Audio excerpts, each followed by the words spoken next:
Hey, what do you want to do tomorrow? Oh, you want to rock? Well, what I want to do tomorrow is I want to listen to Cosmere Chronicles, the podcast where we follow two first-time readers, Justin and Cheetah, and we chronicle their journey through Brandon Sanderson's Cosmere series. Today's episode, we'll be finishing Elantris, going from chapter 55 to the end.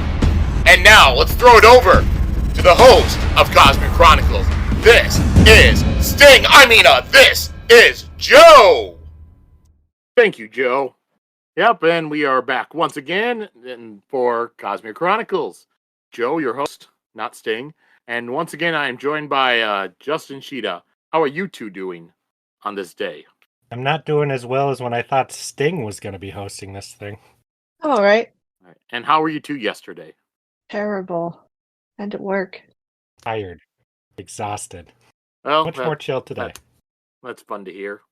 And quick update in our Viggo Mortensen, update. Once again, still don't have Viggo Mortensen. Oh. But offline, Cheetah gave a good point that podcasts are not really his thing, so we might need to give up on Viggo Mortensen. Why did you get my hopes up in the first place? I thought we could land him. You never know until you try, Justin. Well, you better find some other fantasy-related celebrity then who's more podcast relevant. Well, I was thinking we could switch to the new WWE champion, Cody Rhodes. I know he's into video games and a big Zelda fan. Once he's casted in a new Lord of the Rings project, then I'll allow it. You'll allow it. He was in Arrow. Yes, I will not allow Cody. If Cody Rhodes asks, I will not allow him on there, no matter how many new viewers it would bring. He was in Arrow. I'll count that. Yeah, I was going to say, I'd count Arrow. He uses arrows. You count Arrow as... Oh, okay. Yeah, it's fantasy. It's somebody's fantasy. Man, since we are recording a couple weeks ahead, I'll be so disappointed if he's no longer WWE champion when this goes up. But you'll be amazed if he loses it to Viggo Mortensen. Yeah, that's not happening. That's worse than David Arquette. You never know when it comes to wrestling. Yeah, David Arquette was the champion for a while at WCW. You never know. Wow, wrestling is crazy. Eight-legged freaks, David Arquette. You go to eight-legged freaks? You know who the current United States champion is, right? Nope. Logan Paul. No. Oh. Yeah, huh. But I will be ecstatic if he's no longer United States champion when this episode goes up. All right, but podcast is out. So we finished a book. Yay! Well, we did it. Yay. Yep. Now just 49 books to go. What? Is that the actual number? No. Okay, you wouldn't tell me the number before, so I thought you just gave it away. No, Joe, because you're supposed to say "and counting." Well, no, it's still counting. Maybe by the end it will be up towards that number, but as of right now, no. Okay. I know he writes fast, but damn. Also, I did not know what Brandon Sanderson looked like until I posted my post about it and tagged him. Cool. I still don't know. It's exactly what you expected. Well, I imagine he's super handsome, so that's probably not correct. I imagine he looks, I sent you that. I just imagine he looked like Raoden in my head. I don't remember. Yeah, I noticed most writers aren't the most handsome lot, so. But my expectation is that he is. But he does not have a beard, correct, Joe? That's what you're saying from the thing? Now he does. He grew one this past year. Definitely have a beard. But it was for a long time. There's a picture of Patrick Rothfuss, who writes King Killer Chronicles, George R. R. Martin, who writes Song of Ice and Fire, then Brandon Sanderson, and it says I shave a beard every time I finish a book, and Brandon Sanderson's just clean shaven. And the other two had long beards. Joe, on that, I'm hearing Winds of Winters could be coming out any day now. I'll read it. News I've been hearing for the past how many years? It's like 7 years. People who that's longer than that. Dance with Dragons came out in 2010. Yeah, I remember when I finished Dance with Dragons. And I was hearing Winds of Winter should be a couple years away, and I was very excited. Well, Fire and Blood, I enjoyed that book. I want to continue the narrative I was in the middle of. Just one more book. That's all I need. I'm not one to complain about, him not writing the books, because I've got other stuff to read. I'll read it when it comes out. Yeah, I would like to get the next one. I didn't used to be one who complained about that for maybe the first 5 years of waiting and hearing it was next year. But if you say 2010, what are we at? 14 years now? That's quite a time to wait. After a while, I just wonder, George, can you just put out a shitty version so I can read it at least? Or go have someone ghostwrite it. Just write your own. I don't even know if I'd want to read that. Oh yeah, just do some fan fiction. That would kind of negate the point of me wanting to see what he was going to write. Well, other people finishing series, it works for some stuff. I mean, Brandon Sanderson finished Wheel of Time. I thought it was great. Oh, Anderson continuing a Dune. Yeah, I've heard nothing but bad things. That's totally different. They're just gonna have AI write everything. When somebody dies, that's a whole different thing. Oh God. What? They're just gonna have AI write it. The AI finishing the series. I'm sure I'm sure he has it in his will that AI cannot finish his book because he is not a fan, I've read. Oh yeah. I mean, would you want an AI finishing your series? Just an algorithm saying what the next most likely word is, and then just finish it that way for a whole book? No, thank you. All right, let's Oh yeah. back on topic. Yes. Just delete all that. Very quickly, how did you two like the ending of the book? How did it hit your expectations? A lot more action than I expected. That's for sure. I thought there would be action, but not that much action. It really exceeded expectations. It almost turned into an anime at the end. I was very shocked. Yeah. Once again, he doubles his action each part. Oh yeah, things got moving fast. I'm settling in. I'm ready to read a whole long thing. Boom, we start right away. I was like, Jesus Christ. Yep.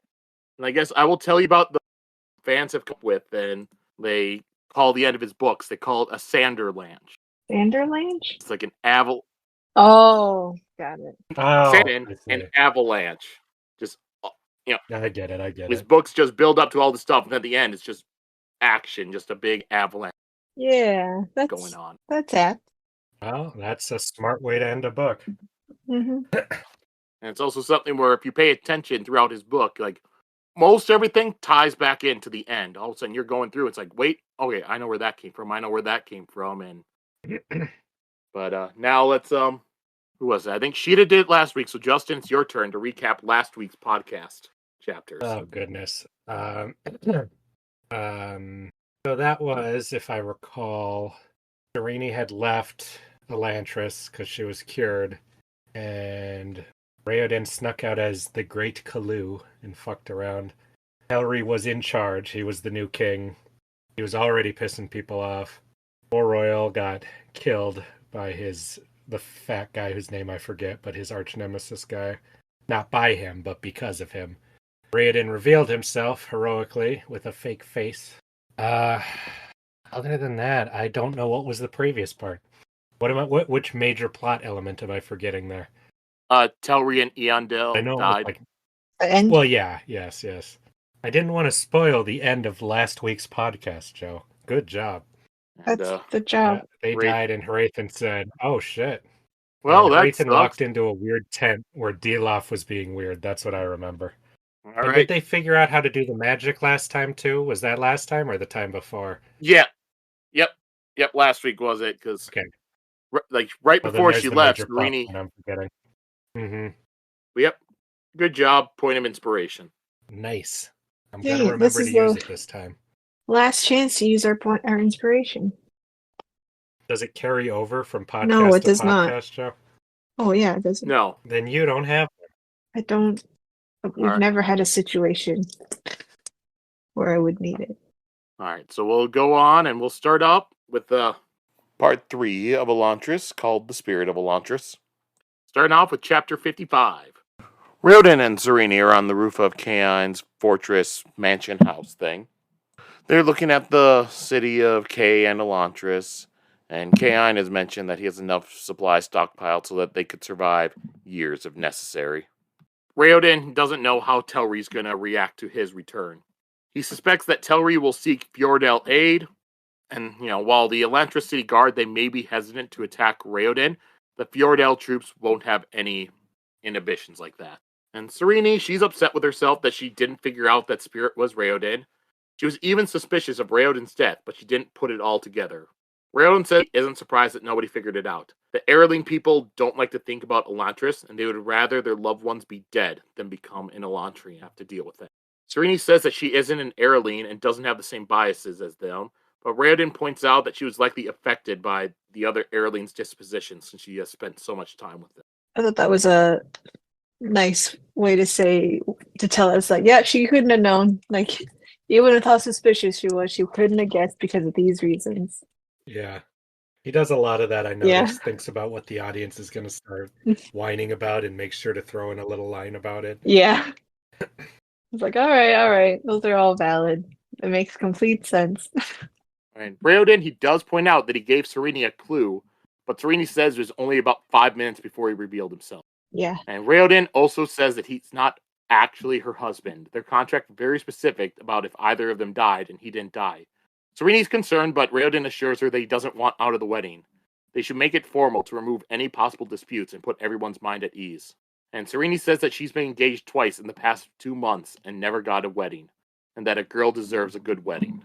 I thought it was cute. I'm like, saying that, Sarene, you're just asking for trouble. Yeah, don't complain now.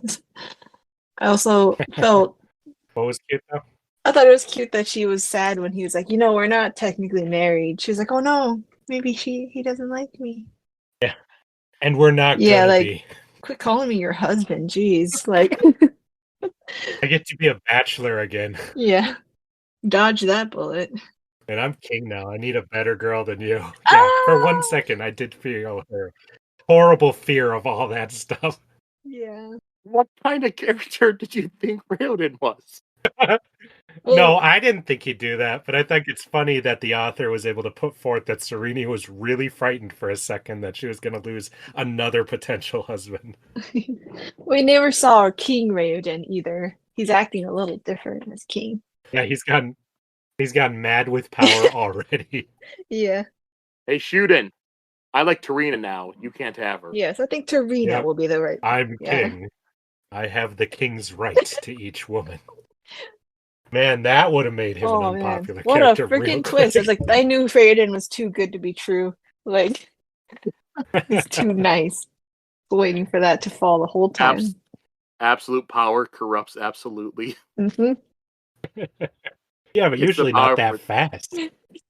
Corrupts immediately. Doesn't even have it technically. All right. So the two, they're on top, and they remember Royal and how he was a good man. Raoden's upset with himself that he wasn't able to save Royal. If he had known the proper modifiers, then he could have healed each organ separately and been able to save him.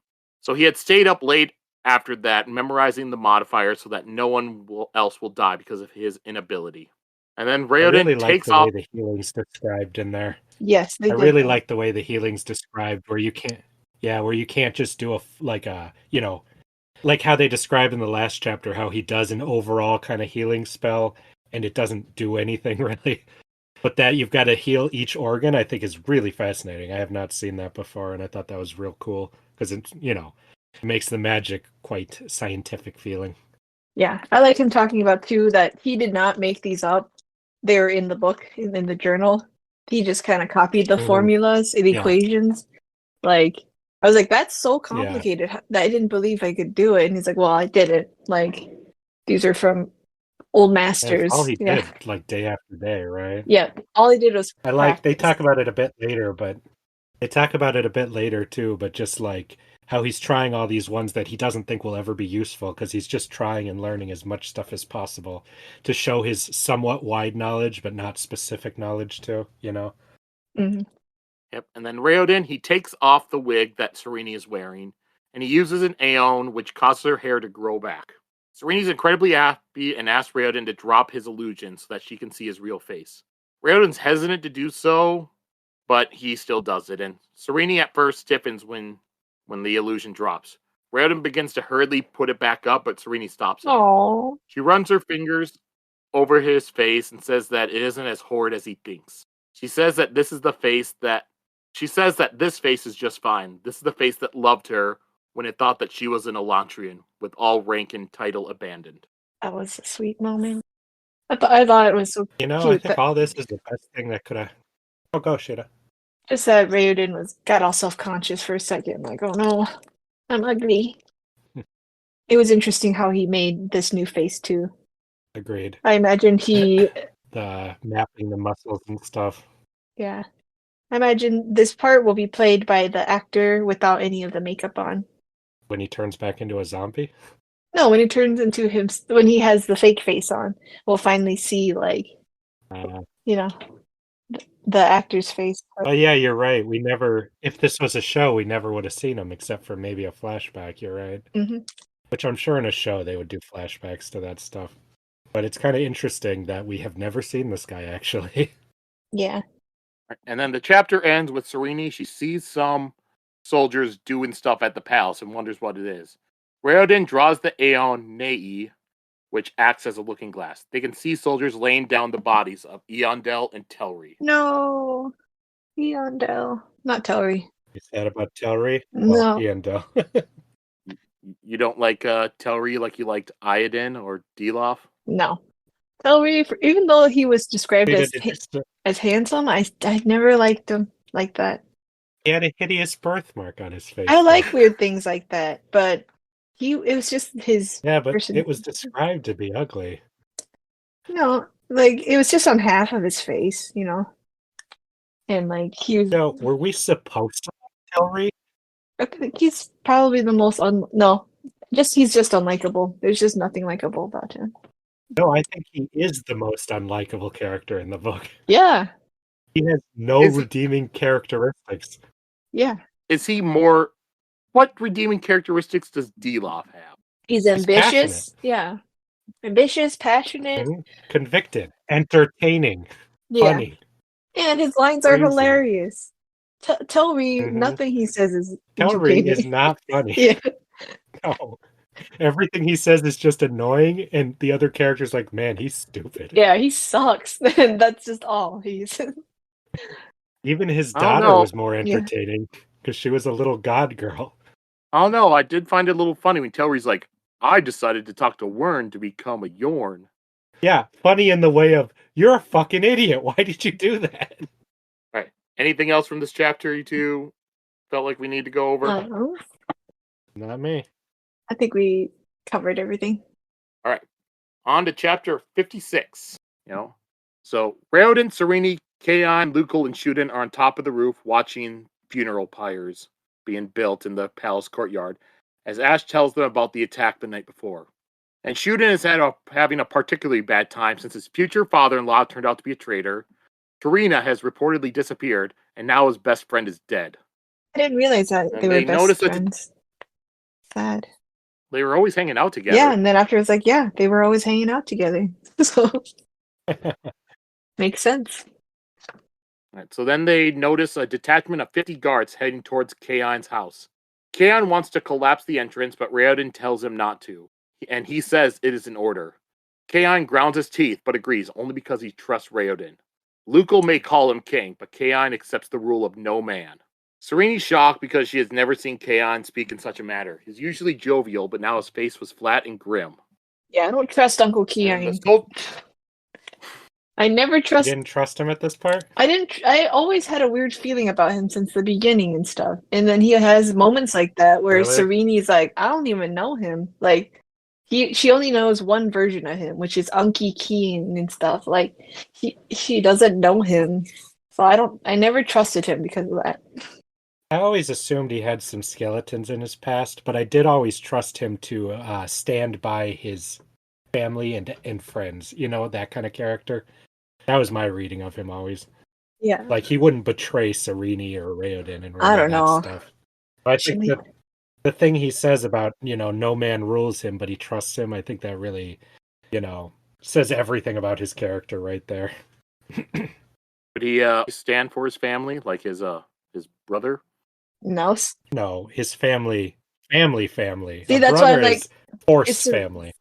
Is Sarene family then? That's why I didn't trust him, you know? No, a little niece like that you'd like so Yeah, much, but the daughter of a brother His that wife, you his don't. children, that stuff. Yeah, but come on, a niece, a nephew, you're gonna love them. You don't judge them by their parent unless they're a little shit. I don't know. Sarene's But his kind of. brother is a Yeah. clearly weak intellectual king, so I would feel that way too. The more I learn Brothers. about what is it, Levanto, is that the name? Wait, did you say he's weak? Yeah, he's weak. He's a weak king, in my opinion. He's given up his lands like 3 times just in this book. He falls for obvious traps and he sells out his whole country for his own flesh and blood. I just don't think highly of him as a king. I think highly of him as a person and a character, but not as a king. If I was ruled by someone like that, I would not like it. Yeah, Preferable to Iodin, of course. But, that's true. I was surprised that he gave up his entire country for Sarene. he gave his logic, about how he thought they're doomed anyways, doesn't matter, But come on, you Even know how still. fucked up Fjordell can be. They know more than I, the reader, knew. So they know the kinds of things that happens. Yeah. It's kind of harsh, Justin. So I'm not voting for him in the next king elections. It's kind of harsh. Come on, this is the guy with the most power in the entire kingdom. You got to be harsh on him. Oh, that's fair. Okay. So then the soldiers that were on their way, they arrived saying that they had heard rumors that Lord Raoden, the Crown Prince of Erelon, is alive. Their country is in need of a king. Raoden says he needs to move quickly before the Yorn can respond. Send messengers to the nobility. He plans to hold his coronation within the hour. Ooh. And then we jump forward, and that was Sarene, and then it switches over to Raoden. And one thing that, if you guys noticed, Oh, I noticed. It was driving everything me. It breaks was crazy. down. What? Mhm, You have the entire breakdown of the chapter structure we've had all book. Because mhm. everything just goes That out the window. That was absolutely insane as the action started happening because I've got a nice, comfortable flow. It really felt like chaos, like everything's breaking down. Like I don't know what the rules are anymore, and anything could happen. So that was a really fun way to do the third chunk of the book, especially since each chapter it got more and more chaotic in whose POV we were following. Especially when we first jumped to a third character, which I think it was Shuden first. I don't remember, but I thought that was crazy. Was it Dilaf? I don't remember, but I was really impressed with that. The first one that we jumped to that's like- not one of our 3 is Galadin. Yeah, Galadin, you're right. I really like when an author uses the meta format of the book to put you inside of what's happening. All right, so then Raoden, he's having his coronation, and he begins giving a speech. He feels someone else is manipulating the door, and he senses that it's coming from a Directhi priest in the crowd. Raoden's illusion drops and shocks the crowd. Sayanalon drops the crown. Aelin. I was really happy to see him again, even if just for a second. And then Sarene, she cuts in and gives a speech about if it even matters what their king looks like. They have allowed themselves to be ruled by a tyrant for 10 years because they rejected Elantris. Are their titles really worth their freedom? Man who loved them when all others sought to steal their pride. Sarene says that she accepts his rule and kneels. And then Shuden and Lukul kneel next. And then the rest of the nobility begin to kneel. Some are in a stupor, others are kneeling with resignation, but others are doing it happily. Then Sarene picks up the crown and puts it on Raoden's head. And she shouts and she proclaims, "Behold your king." Some people then actually begin cheering. And then Dilaf looks at her all hatefully. Yep. Then we switch over to Dilaf, looks incredibly pissed off, and he looks around with loathing before he forces a way out of the room. Sarene was, and she says he's just one of Hrathen's priests that is known for his hatred of Elantrians. I was getting so scared of Dilaf at this whole part. This is when I started to really be like, what the fuck is this guy? What is happening? Yeah, because Raoden tells her that he believes that Dilaf was the one that made his illusion drop.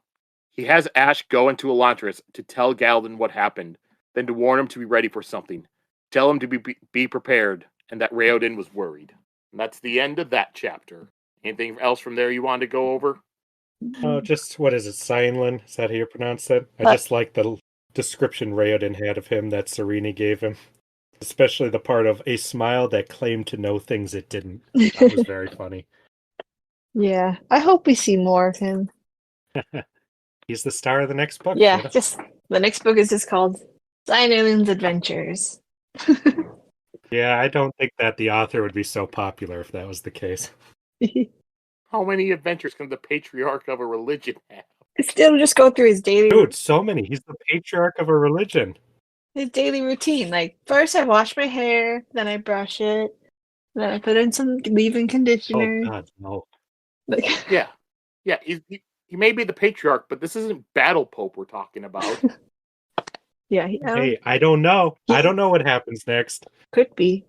For people who out there don't know, Battle Pope is a comic written by Robert Kirkman, who you may also know as the writer of Invincible and The Walking Dead. You should have said who you may also know as the writer of Capes. The writer of the Volume 3 of Marvel Team Up. Yeah, as he's best known for. Also, Marvel Zombies, probably more mainstream, but less known. Capes. Capes Who you might know as the writer of Brit. or Science Dog. Did he write Science Dog? I don't remember. No, I don't think so. Actually, well, I don't know. I did not read that one, so I don't know. Okay. All right, let's go on to chapter 57. So, Hrathen is watching Raoden's coronation, and he's wondering who the imposter is. And he can also see in Sarene's eyes that she's actually in love with this man. He gets a little bit, brushes it off. Your favorite part, Shada? Yeah, I loved it. I knew it. We'll get to it. Yeah, Hrathen's about to leave when Raoden's illusion falls.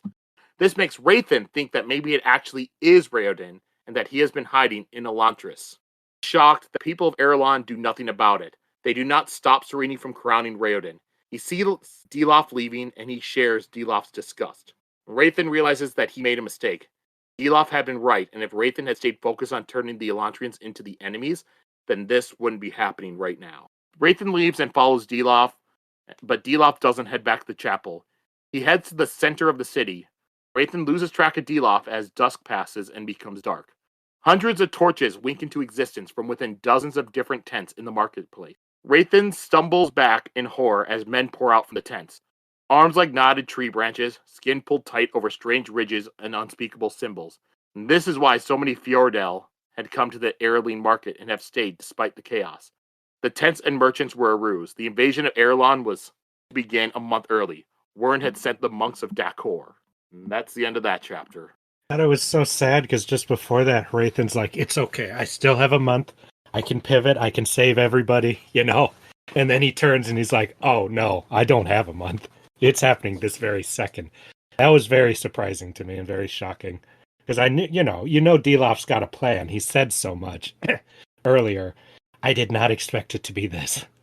Not even a little bit. I did not, I knew those priests were or those monks, I think, were gonna show up eventually.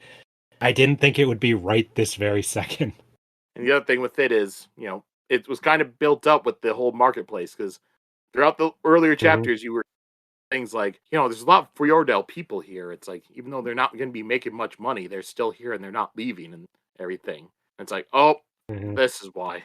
All right. Anything else from this short Hrathen chapter? A short Hrathen chapter? No? Nope. We'll go on to chapter 58. All right. Raoden is staying the night at Royal's mansion. His marriage to Sarene won't be until the next afternoon, so he had chosen to stay in Kalu's rooms instead of Kaine's house. This was still being from Telri's tenure as well. And Raoden is woken up by sounds of fighting. He looks out and sees fires ablaze throughout Kay. Raoden rushes through the mansion and finds a squad of guards fighting demons. They were bare-chested and their eyes seemed to burn. Their flesh was rigid and disfigured, and as if a carved piece of metal had been inserted under the skin. The soldiers could do no damage to them, and all the soldiers were dying. Dilaf arrives and brings his fist up into Raoden's gut, telling the demons to bring him. And then it jumps over to Sarene. Sarene's meeting with a beggar named Hoyd. He has been the one that she has been using to deliver the goods into Elantris. This time, she's given him swords and bows to bring in. He leaves, Sarene gets into a carriage and leaves herself. After a little bit, her carriage stops and she looks out to see Kay under complete attack. The strange warriors were killing men, women, and children dispassionately. The carriage tried to get away, but one of the soldiers leaps an incredible distance onto a horse. He kills the coachman as she gets out and she tries to run up the hill to Kaon's house. The soldier grabs her rig and she falls. Kaon attacks the soldier with a massive axe. The axe doesn't penetrate far. It takes multiple attacks to the face before the Dakor monk finally dies. Kaon leads her to his place and Lukel collapses the entrance behind them, pretty much just dropping a whole bunch of rocks there. Inside, Shootin was with Tarina, who he had managed to find. And Daeorn, Casey, Adian, and Jala were huddled in a corner. And Kaon looks at the bloody axe, with Daeora in his arms, saying he had sworn never to take up the cursed weapon again. And Sarene sees the Aeon Rio, which means punishment, etched into the steel, and knew of only one man to use that Aeon. The pirate Dreok Crushthroat. Kaon says that name is a mistake. It's supposed to be Dreok Crushed Throat. Sarene says that Dreok had tried to take the throne from her father. Kaon says that Dreok wanted what belonged to him. He tried to take back the throne that his younger brother, Eventio, had stolen right out from under his nose while he was out having pleasure cruises. I'm hard on Eventio, but I don't feel sad for a pirate who loses his throne. Yeah, that's trauma. I never would have guessed. I like how the description of why they have bad blood they don't want to talk to is an actual reason to have bad blood you wouldn't want to talk about. Much better than my fucked his wife one, which was much less exciting. Awesome. Yeah. And while the book doesn't state it, Brandon Sanderson, he does have a whole the backstory with it. It's pretty much that Kaon would be out, having pleasure cruises, just out having fun all the time, and their father was sick, so Eventio was kind of, helping his father rule the kingdom during all this time. Mm. So then when their father died, Eventio just took over because his brother wasn't there, and he knew his brother would be a bad king. That was more or less what I imagined. Yeah. Something that made sense from Eventio's perspective. And then a lot of admirals and stuff, since they had been out sailing with Kaon in the past, they had left to go to him, and them, along with other people, he built up a fleet, and then he attacked, tried to take the throne, lost. Then he went to Erelon, he was gonna, gather himself, build up an army again, and go back. But then he met Daeora, fell in love, and just decided to settle down. Interesting. I don't know. I kept comparing it to Game of Thrones, or with the pirate with all the pirates kingdom. The heck, the great the Greyjoys, Oh, okay. Their kind of throne. Oh, is that what you think it would have been like if he came back to rule? Yeah, good. Like a pirate kingdom like that, the we do not sow thing? Yeah. So I thought of him as the bad guy there. Well, I'm going to imagine he was not a good guy back in the day, but I think of him as one now, especially when he says he vowed never to use the axe again. Yeah, he seems like he's learned from... That's always the sign. Because I thought that was really rash, to attack your own brother and stuff. You couldn't just talk it through. Talk it through? He stole your rightful throne. You were gone, you just at least hey, I'm back, I want to take over again. Is that cool, Yeah, and I'm sure he said no, also, and that's why they had a war. Throughout the book, going through it the second time, noticing all the hints that he's this thing, because every time when they mention his speaking, it's always through a raspy voice and stuff. Then you always get mentions of Dreok Crushthroat throughout it. You read about the axe that's hanging there, and then they talk about how Dreok Crushthroat tried to take the kingdom from Eventio, just all this stuff where when you know what you're looking for, it's they built it up. It wasn't obvious, but it's there. Yeah. Also, so I should have taken more note of the pirate stuff if that was referenced as having taken the throne. I have no memory of even reading that, so... It was mentioned once or twice about how Dreok Crushthroat had tried to take the throne from Teo 15 years ago, but was defeated and was now dead. Oh, so Sarene really never knew that was her uncle? That's a pretty big secret. No, father probably didn't want to talk about it. Probably just calls him the pirate and not his brother. Wow. Then also this part of the book, reading it, there was supposed to be another reveal here. Because if you remember earlier, there was one mention of Eventio, figuring stuff out because he had a spy in the kingdom that would give him news. We never got that, did we? Nope. Because I think it was only mentioned that one time, but Tarina was originally meant to be his spy. Tarina? But that seems like that part. Yeah. But Brandon Sanderson removed it, because he had a couple reasons. first it was just too many secrets being revealed at the end for sake of secrets, and it, having that revealed then takes away from the better Kaon reveal in the same chapter. I feel like you should have cut out that part about the spy then, because that never came around. Yeah. I'm surprised that part's still in there. I just assumed it was. Because everything else seems to come back around. Yeah, and then Tarina, she also hadn't been in the story too much. Like, his original idea was for her to be like a best friend character to Sarene, but a lot of that one. Which character is Tarina? Shuden's girlfriend. Shuden. Oh, And Ahan's daughter. Yeah. No, now I remember. Yeah. Looks like. Yeah. So in his thing, when he had the reveal in there, the alpha readers just didn't care much anyways because they were not too connected to her as a character. No, I thought it was just unspoken that it was connected to the spy thing. Yeah, so it cut it. Yeah. I just think interesting to put there, and I just think of it as, since the spy never gets revealed, it very well still could be her. It's just not a big reveal put in the story. I like to imagine there's still a spy sneaking around just watching all of this happen who never took part, even up to this point, and then just died unceremoniously off screen. I just thought it was the Seon, obviously. Like, they're already talking. Justin? Yeah. Okay. What? I just was checking. What? I was just checking if my mic was on. Oh, I see. All right, so then we'll go, and then you have then Dilaf, he brings Raoden into the chapel and tells Hrathen that this is how you deal with heretics. Hrathen asks what is the point to attack, and Dilaf tells him not to question him.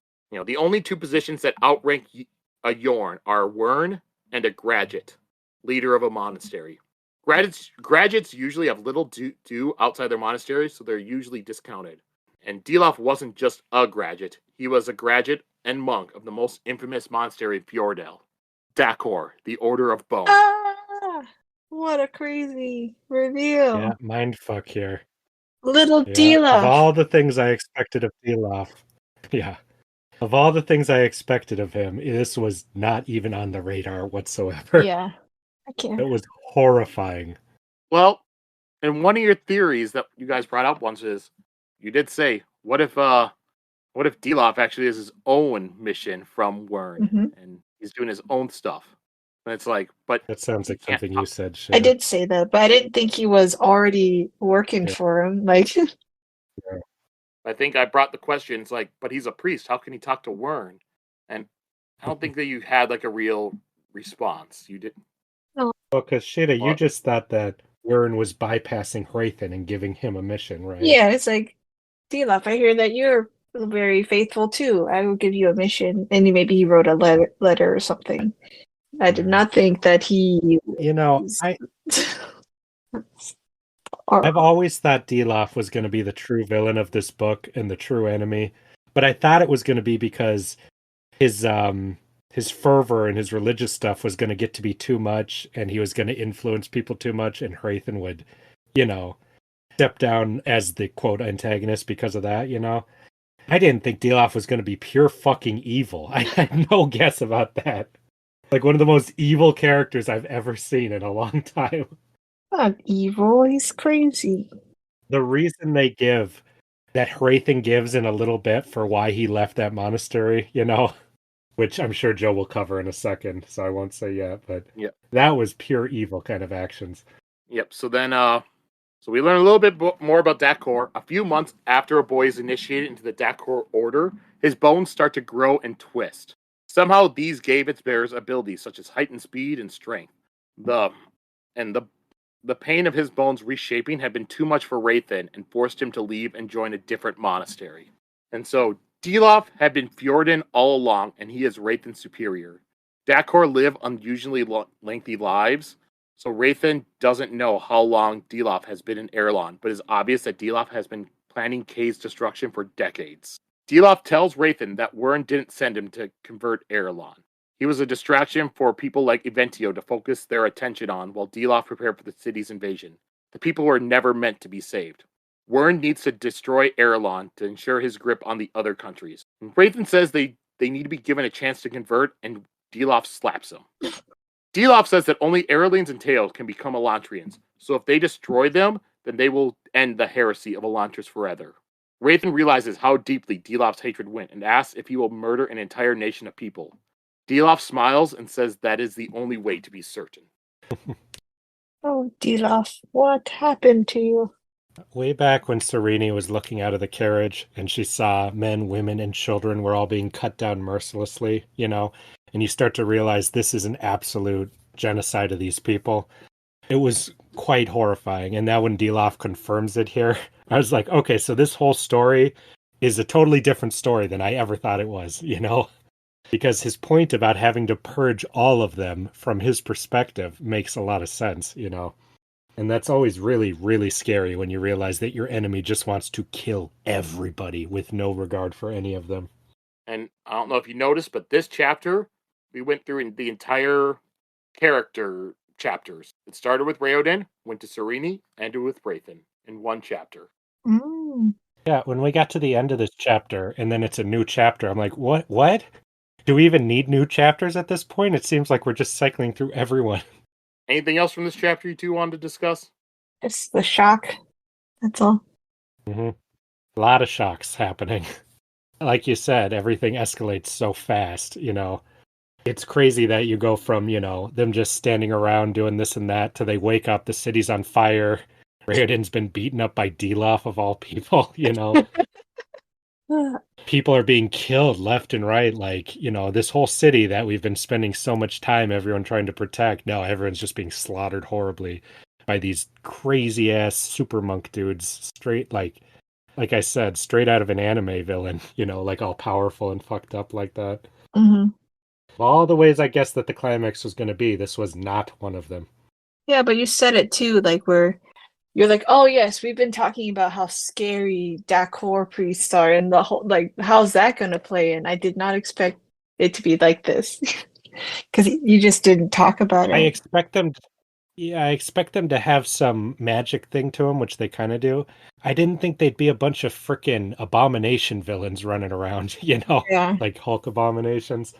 Like all just fucked up and monstrous. Like they look down and his first thought is those are demons. Those are not people. With the bones sticking out. Yeah, Just a bunch of Doomsdays too. Yeah.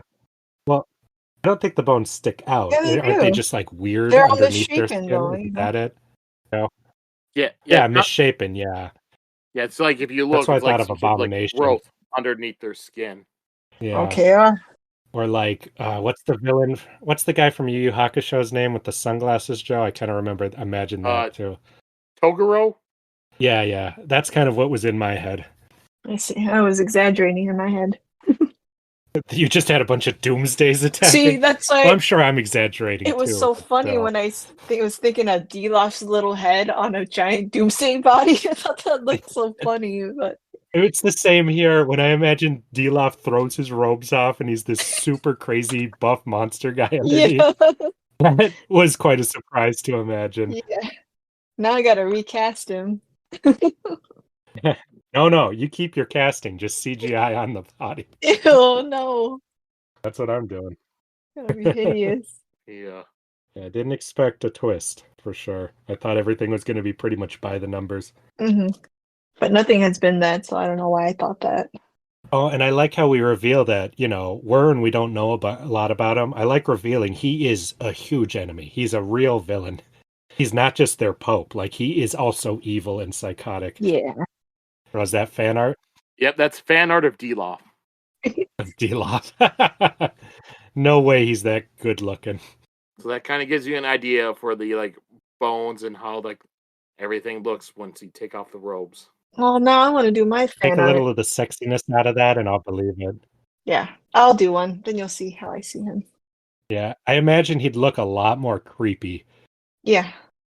Less classically handsome. Bangable. Yeah. Well, I mean the body I imagine would be a little more creepy than that too. Oh yeah, it's not just going to be a fit person. So they said that they were misshapen, kind of deformed, so Yeah. Well, the deformity is the bones that. is growing all these shapes and stuff underneath. I was like, Yeah. I drew this. It's perfect. Joe did. Yeah. This is my fan art. Yeah. Oh, you're gonna be like, this was Brandon Sanderson drew this, idiots. Wow, I didn't know he was a big anime fan. He's not. Could Yeah, have fooled me with this. Yeah, ending. you kept saying that. yep. I know that in I think in the little postscript for one of his books that came out last year, he talks about he's not a big anime manga guy, but his friend did get him to read one manga, and he liked it. What? What manga? Can we know which one or no? Because he Um, borrows from it. I know which one. It's let me look at Shonen Jump. It's the Go one. It's the one where they're playing Go. Oh, I don't even know about that one. So not these action fighting ones. No, I believe it was. There you go. I think it was Hikaru no Go. Not in my wheelhouse. So it could be wrong. I know Hikaru no Go is one where they play the game Go, and he was talking about it was one where they played the game Go, and I don't know how many of those manga exist. There can't be that many. All right, well, let's move on to chapter 59. So it begins. Raoden awakens to new pains, the worst of which was to the back of his head, and he's on the back of a horse. The horse stops at Kayan's house, and Raoden's taken off. Dilaf yells for Sarene to come out to make a deal. Raoden tries to shout no, but it just comes out in a croak. The blow to his head had done something to his brain. He could barely hold himself upright, let alone speak. The worst part is that he knows that it will never heal or improve. And then inside the house, Kayan's tries to tell Sarene that there is not going to be negotiating with Dilaf. But she can see Raoden wobbling on his feet, and she decides to go to the roof to at least speak to Raoden to say goodbye. And then we jump into Hrathen, and immediately after, her and the others, they get onto the roof, Dilaf sends some monks up, and they easily climb up the side, and they cut off the exit. They grab Sarene and bring her down to the sad. Yeah. When she's thinking that, and then you immediately cut to being like, oh, they fell for his trap. I was so sad, because you don't expect these monks to be frickin' Spider-Man, But it's also so realistic. You see from your perspective how you're thinking, and then real life just fucks you quick. Yeah, that was really realistic. Just like, well, shoot. All of this has been. Same with when they look out and everything's going down, you don't get any of the pretext of what's happening. It's just already underway by the time you notice it. Yeah, with the way it's written, it feels like one of those crazy things that happen, and you're just like, this is unreal. Like, that's what it feels like. I can't believe this is happening to me. Was this... Sorry if I'm jumping ahead, but was this the part where Raoden was talking about how he felt from being hit on the head, or is that in a second? This is late. That's later, I think. That's later? Earlier, Where he's talking about when he's going insane a bit. Is that what you're talking about? Yeah. No, that's here, where he's saying how he got hit on the head and his brain, he can't think as good as he could, right? Yeah. And he's like, well, that's permanent, I was like, Jesus Christ, that sucks. He's like, that wound will not heal. I am now sluggish of brain, Poor Raoden. That was really horrific. That was very scary. And to notice and be aware of that is really scary, yeah. Yeah, sounds like being drunk, but worse. Yeah. Sarene comments, they can see that he's like super injured, right? And they're like, what did they do to him? Yeah. Oh God, right? Yeah. Yep, that's why she was going out, because she knew that he was messed up, and so she was going onto the roof to say goodbye to him. She wanted to at least... And how she knows she's not going to sell out Kain and his... Yeah. She's willing to sell out herself, but not Kain and his family. I thought that was really nice. Little did she know it doesn't fucking matter. All they got to do is go outside, and the monks got him. Right, so the monks, they bring Sarene down to the ground. Then Dilaf has Hrathen take out his Seon and contact Eventio with it. And Dilaf tells Eventio that he has Sarene, and for Eventio to gather his soldiers on their ships. Dilaf will be in Teros in an hour, and if they are not ready for a formal surrender, then he will kill Sarene. And then he just ends the call. Oh, so badass. And then Hrathen... This is a very different Dilaf than we've seen for the entire book. This is him in all his glory. Yeah, yeah. And Hrathen says that Dilaf will kill the Tails as well, but Dilaf says he's only going to kill the king.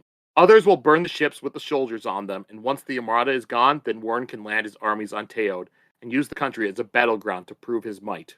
Hrathen asks what happened to make him hate Elantris so much, and Dilaf shouts, saying that he would not hesitate to kill him.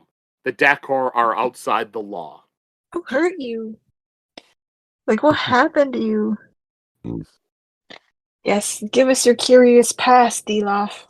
Right, and then Raoden, he's still disoriented, but he was stumbling towards Sarene with his arm out. Oh. And Dilaf just says, "Oh, I forgot about you," and rams his sword into Raoden's stomach with a smile. Raoden struggles for a moment, but then goes hoed. And he just keeps repeating, "Failed my love, failed my love." And Dilaf tells the monks to grab the others from the house, along with the rest of the people in the accursed town, and to bring them into Elantris. They'll find the near the center of Elantris in a place that seems more clean. And one monk says they've already found them and have already attacked. Dilaf tells them to gather everyone, and once they have everybody, the bodies, the Elantrians, and the future Elantrians, to build a pyre and say the purification rites. Dilaf then tells Sarene that she will accompany him to Terras. This is the most hopeless moment in the book. Yeah, he really went all out on bringing us down to So the I'm like, bottom it's of what we okay, could possibly Galadin have and them will happening. do something, and they're like, nope, they already got him. Like, Yeah. like, oh, You see? This is the moment where I started thinking, okay, I highly doubt it, because Joe doesn't usually like these kind of books.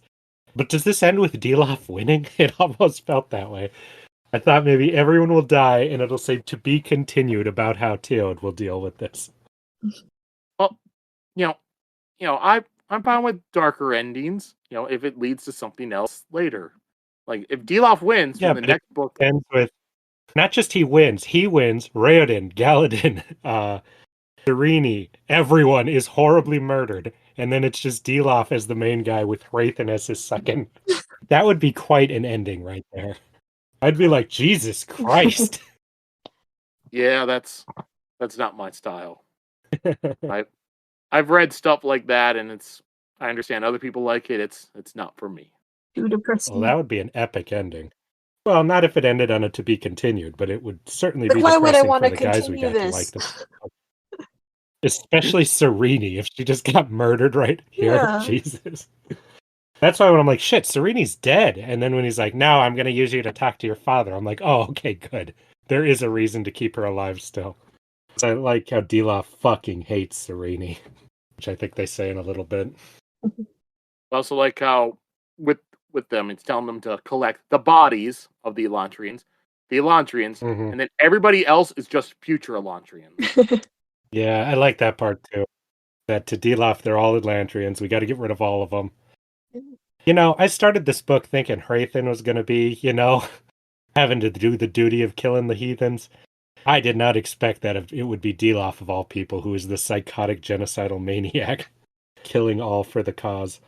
When he stumbled in like a creepy little worm tongue, I didn't expect him to be frickin' Doomsday, like you're saying, Shida. Anything else from this chapter you two wanted to go over? Everything. Nah. Yeah. All right, so we'll go on. If you two thought the last chapter was dark, the next chapter will get darker. So going on to chapter 60. And this is where the whole, like we were talking earlier, the chapter structure just breaks down because we start off with Galadin's point of view. And Galadin and Karada That was very surprising. Galadin and Karada, they're hiding in the shadows, watching everything happen. Once all the Dakor monks are gone, they go to Raoden and find him hoed. They had been in the library when the attack in New Elantris happened. They went to check it out and found that every single Elantrian had become hoed. As far as they knew, the two of them were the only conscious Elantrians left. The descriptions that we had from some of the Elantrians. Mareshi had an enormous ragged hole torn in his chest. The quiet craftsman Teon, his face crushed beneath a large stone, but his fingers still twitching. The old Kahar, missing an arm and both legs. This part was too brutal. This is so gruesome and didn't sad. Yeah, I didn't want to know these details about these poor guys. Poor Marishi. He's Just dead. I think the worst one was the next one. What was the next one? No, that was the last one they said was the worst one, the cleaner. I felt so bad for that. Yeah. Oh no, he's my favorite. Well, The guy is whistling while he works the whole time. well, no, Marishi wasn't dead. He just had a big hole in his chest. Yeah, but that's Yeah, that's even better. That's too far gone. No, they have to be decapitated or burned. I know, but Yeah, I would rather be decapitated than have all my limbs cut off with a hole in my chest. Jesus Christ. And to our lovable old whistle while he works cleaner, I was so sad to read that. yeah. Well, things probably He's just trying to make it nice. got better for him. Oh, yeah. All right. So then Hrathen tells Galladon that they should leave, but Galladon says no. He made a promise to Raoden. After he gives Raoden the peace that Raoden wants, then he plans to do the same for himself. There is no room in this world for them. Then it goes over to Lukel's point of view. That was the one that really got me. Doing Galladon, I'm like, yeah, okay. When it cut to Lukel's point of view, I'm like, all rules are off the table. Jesus Christ. Like, who do we got left? Lukel, I guess. I'm like, Lukel, what the fuck? Did not expect that. Maybe Kine, maybe Dilaf even, but Lukel. Maybe like, even his wife, I okay, feel anything can happen. Or the kid, the little girl. I would have had her Yeah, before maybe. Lukel. All right, so yeah, Lukel and his family, they're being taken into Elantris. Kaon had fought and it had taken 3 monks to subdue him. And Lukel, he's holding Daora and Jala close while Casey and Daoran clung to him. And Adian is walking behind him, counting the steps that they're taking. And Lukel knows that they are being brought to their execution. He thought about grabbing a sword and trying to fight back, but he knew it was hopeless. He was no warrior. The best he could hope for was a quick end. And then we jump over to Hrathen. And Hrathen's with Dilaf, Sarene, and 50 Dakor monks in a circle. And the bones beneath the Dakor skin begins to suddenly turn to Teoros. One monk in the middle of the circle is missing. He was used as fuel. Dilaf has them climb onto a roof, and he watches the city. They are early, so they will wait. Well, wait, the fuel part, when he just says that offhand, that was fucking horrifying to me to have to read. Because when they teleport, or they do that, I was shocked. And then when they say the fuel thing, I'm like, oh god, that makes sense, Because there has to be rules to how they do this stuff. Yeah, but then that's the first time we've ever heard of a price like that to be paid. Yeah. Like, Everything else is just fine and nice so far. Like, nothing, we didn't hear no, Full Metal Alchemist stuff.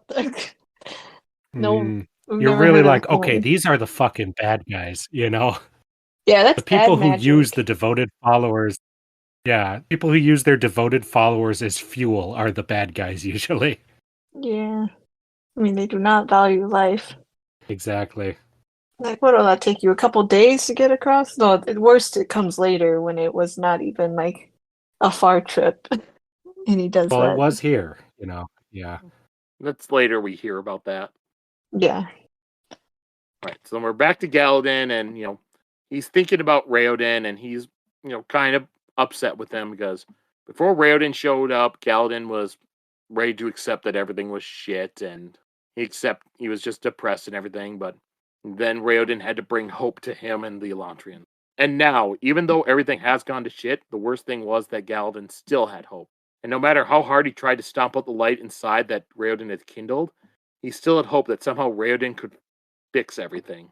But in a few minutes, Galladon knows that he would be rid of both hope and despair. In Elantris, Lukel can see that the Fjordels are building an enormous pile of wood, and he also notices that there are very few of the demon warriors, only 3. The rest of them are just regular soldiers there. And we know that's because all the other Dakor were used to teleport. And Lukel tries to convince Jala to plead for freedom because of her Svordish blood, but she refused. She voluntarily stays with her husband, knowing that it meant certain death. And Lukel looks around at the crowd of nobles, and he's forcing himself to smile in order to give them encouragement. And he sees Shuden beginning his Che Shan dance. Shuden was no warrior, but he was still going to fight. Lukel looks around and spots a table leg. When the time came, Shuden was not going to be fighting alone. Shuden's such a weirdo. I always thought. Now we'll see. And then we get a little bit into Raoden's mind. He keeps coming close to consciousness, but he would feel the pain and back away.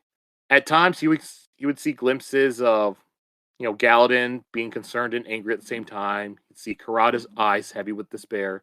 He'd see a mountain landscape and the city and stuff, but it was all immaterial to him. And then we go back to Hrathen, and he's sitting there, and Dilaf says that he often wishes that they had just let her die.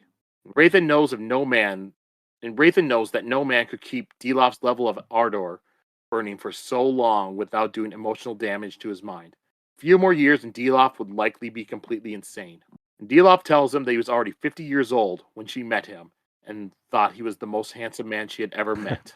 He had lived nearly 70 years. When she fell sick, Dilaf had taken his life, Sayala, into Elantris, even though he knew it was blasphemous, because he thought that they could save her. And they did her healing, but her skin turned black, her hair fell out, and the pain was eating her from the inside. The Elantrians said that they did the spell wrong, but Dilaf believes that they knew who he was and did it purposefully. And then she threw herself from the Elantris wall, but she was still alive when Dilaf found her, so he had to burn her. And he still hears her screams, and he believes she will scream until Elantris is gone. Wow. Well, that's a curious past. And thing is, this is not the first time we heard about his wife. Yep. Yep, because if you forgot, you had the one journal that Raoden was reading, and it talked about a case where a person accidentally put in a couple wrong modifiers, and a woman's skin turned black, her hair fell out, and she just was screaming in pain. Eventually, she threw herself from the wall. Who was this careless person, I wonder? Oh, some guy. Well, the question is, do you think, did the Elantrian just make a mistake, like the journal said, or is Dilaf right, and they purposefully did this to his wife? I think it was a I mistake. think we could never know. Yeah, I'd err on the side of a mistake, but there's no way we could ever know unless we actually see that sequence. I think mistake makes the most sense because of the fact that Raoden read it in a journal. That's true. Well, was it the journal of the person that made the mistake, though? It was just a journal of all sorts of like case studies of I see. with the Aeon door. Oh yeah, when he was learning about what was happening to them being like that. Yeah, that's true. Yeah. That is where he probably made the in point. reference to that. Yeah, It is. I had forgotten about that. Yeah. Yeah. Yep. And they even have the part where they're like, yep. And she threw herself off the building because it was too much pain. At one point, early on the podcast, Justin had said that Dilaf could be like maybe 60 or 70, but he doubts that he is. Well, I called it wrong. Yeah, but I didn't think he was a fucking monster. I thought he was just a regular guy who you didn't notice that shit with. Just aged well. All right, so we switch back over to Galladin and Karada. They reach the pool and they slump down exhausted. They would wait a moment and then find oblivion. And back in Elantris, the pile finished, the soldiers began a new pile of bodies. It was all the Elantrians throughout the city, hundreds of them, all the ones from the past 10 years. Most of the bodies are still alive. And then Adian walks towards the pile. On his way there, he gets slashed with a sword, but he keeps moving with no blood. He lies down with the bodies and joins the ranks of his people. So yeah, right there you find out that, yep, Adian was a Elantrian all along. Hidden makeup. Called it. Didn't we all call it? Nope, only I did. I remember having a conversation me, about that just me. exact character. Oh, okay, never mind then. Everyone actually fought me, so. Well, Is that what happened? Okay. Well, Yeah. I already knew the answer. Just when you guys say stuff, I like to try to point out stuff. Well, according to Sheeta, you even argued with her. No, once she was like, how do they know so much about Elantrians? It was pretty much a for sure. They had one hidden in there. And he was the most likely one because of his weirdness. Right, then we go back to Dilaf and Hrathen. Tells Hrathen that he remembers him when he was in Dakor. He tells Hrathen that he watched with satisfaction when Hrathen ran from them. He is far too weak to be Dakor. Moment, but Hrathen remembers Dilaf. In Hrathen's third month at Dakor, Dilaf had demanded one of his monks use his magic and sacrifice himself to transport to Warren's palace, a distance that he could have walked in 15 minutes. Dilaf whispers that absolute obedience is required, and that occasional tests and examples bring loyalty from the rest. That was definitely the part where I'm like, Jesus Christ, Dilaf is pure evil. The 15-minute thing, that was crazy. Yeah, for a life. But now everyone's going to be on their toes about it. And then Dilaf sees the tips of mass of Warren's army. He gets up and says that they will not stop their fleet, and he has only one duty left, the death of King Eventio. And then back into Raoden's mind, and a vision of Aeon Reo springs to his mind. A square with 4 circles around it and straight lines leading to each. After he discards this from his mind, another image pops in. Elantris. 4 walls forming a circle. The 4 outer circles in the shapes of cities surrounding it, and a straight road leading to each from Elantris. Back inside Elantris, the soldiers begin pouring several barrels of oil over the bodies. The Dakor monks are singing a chant, and Lukel tells his family not to look. Back in Terra, Hrathen, Dilaf, and Sarene are walking towards Eventio. Hrathen thinks about how taking down Teod will make the Fjordell Empire grow stronger and the faith in men will increase. As he rations this, his stomach grew sick. He was sent here to save these people, not to slaughter them.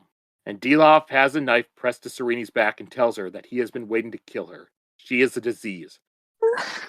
She is the reason that the Airling forgot their loathing for the Elantrians. She even descended to their unholy level. She is worse than them. She is not cursed, but she wishes to be cursed. He had planned to kill Eventio first and force her to watch, but he now sees it will be much worse the other way around. She needs to think of her father watching her die as Dilaf sends her to Yadit's eternal pits of torment. And then the end of the chapter... This was the most interesting part to me with Hrathen's conflict over this Dilaf thing, because the entire book he's been having conflict about what's right and what's wrong, and now it's put before him in the most blunt way possible, with literal just killing and monster stuff, where he's going between his same excuses he's been doing the whole books about things he's uncomfortable with, and his feelings about things at the same time about what's right and what's wrong. So it was really interesting to me that all Hrathen's themes are put here right in front of him in such a literal, tangible way. Yeah.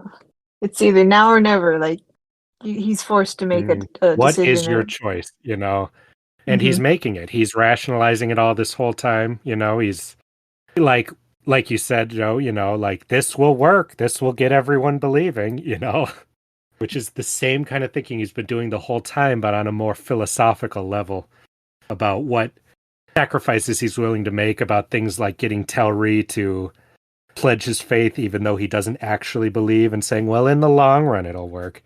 But it's the same kind of morality, so it's really, really interesting to read this part for me. Yeah. All his justifications are put to the test. And the other thing, too, is with their religion, it's a very structured format. You listen to the person above you.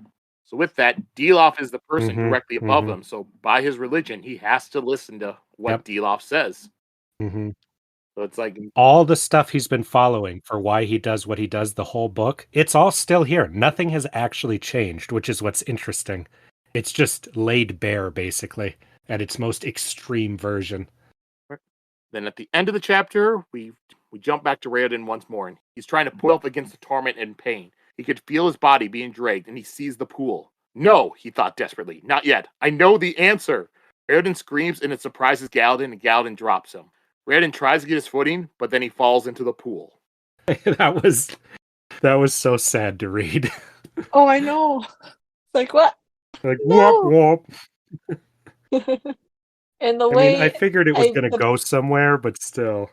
So I want to ask... the pool, so like we've only seen it dissolve people immediately, so I'm just like, well, what next? Like, so I want to ask you, because saying that he knows the answer, did you guys figure out the magic thing? Yeah, to figure out what had to be done, or no? Well, I didn't figure out the place he needs to go to do it. Because it's basically just the same version as what he was talking about before, but I did not realize, what they reveal about why everything's wrong, specifically. I know. I didn't guess that, even though they gave us a huge hint. Yeah, because it was pretty much given like the one chapter before, like, when it's like, oh, yep, Aeon Reo is this shape, and wait, Elantris and all the cities are the same shape. No, I did not put that together. Yeah. Maybe in a show it'd be pretty easy to put together, but my visualization of stuff like that is not the best. Yeah. Yeah, it's something where, if you expected for you to figure it out, but the hints are given to you right at the end there. Anything else from this chapter you two want to go over? No. Well, I think it would be cute to see the part in the show where you see a young Hrathen interacting with older Dilaf in Dakor Monastery. Is cute the right word for that? Yeah. It was kind of cute because he had all these feelings and he's like, I can't do this. This is bad, I feel that shit. Yeah, see? So cute. Young, innocent Hrathen. And he has a lot of traumatizing feelings about Dakor and stuff, And he did, it's just all this time, it's been Dilaf all along, Yeah, that was horrific. Dilaf has not been the bane of these chapters. He's been the bane of his whole existence. Yeah, his whole life. Because Dilaf kind of represents everything that he does not like about his own faith, Mhm. All right. Now on to chapter 61. Dilaf puts his knife against Sarene's neck. As it begins to cut, Hrathen thinks of the work he had done and the people he had saved. He thought of a young boy who entered the priesthood eager to prove his faith. Unity. Hrathen punches Dilaf in the face. Dilaf stabs a knife into Yay! Dilaf stabs a knife into Hrathen's breast, My favorite part in the whole book. but it slides off the armor. Dilaf is stunned and says that the armor is just for show. Hrathen says that Dilaf should know by now that nothing he does is just for show, and he punches Dilaf in the face again. Oh, no, that was my favorite part in the book. The nothing is for show. Bam. That is my quote. So Is it? yeah, Well, that was the most badass part. yeah. Hrathen then yells at Eventio to launch his ships. Fjordan's armies are here, not for domination, but for a massacre. Hrathen shoves Sarene down an alleyway and lifts up his sword as he blocks the entrance. And then what we're saying, when Hrathen finally makes this choice, it's so interesting because this was not a spur-of-the-moment thing. This is what he's been debating since the book started. So it's really interesting to see it just, boom, happen like this and just be represented by him literally basically punching the entire order in the face right there. Punching his religion. Well, not his religion, but the organization that holds his religion, maybe I'd say. Yeah. the other thing I think... Yeah, no, it's interesting because we see this a lot in other shit, stuff where, like, the bad guy, the kind of anti-hero type, we just kind of see him suddenly have a change of heart, We don't really see his inner turmoil and stuff like that, but we do see that with Hrathen. Yeah. It's nice in a book to follow that type of character. The thing I think about that's interesting is because we see throughout the book, he's scarred about what happened in Duladel and the slaughter and stuff that he was responsible for.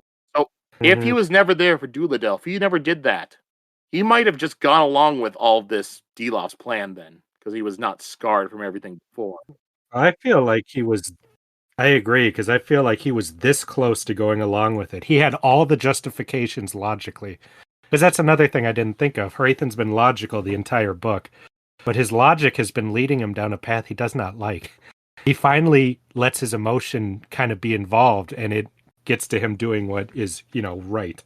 And then we jump into Raoden, and he's in a cool embrace in the pool. He can hear a thing calling in his mind to come, and it can give him a release. He can finally give up. Raoden thinks, no, not yet. And then back inside Elantris, the Fjordels finish dousing the Elantrians and get their torches ready. Raoden suddenly bursts into action and attacks the Dakor. He hits him in the chest and then in the head, which turns its head completely around and snaps the reinforced neck. And Luco saw a slight glow from Raoden's movements. Luco grabs the table leg, hits a guard in the head. The guard drops his sword, which Luco picks up. Now he had a sword. He only wished he knew how to use it. And then back in Terras. Common theme of... Huh?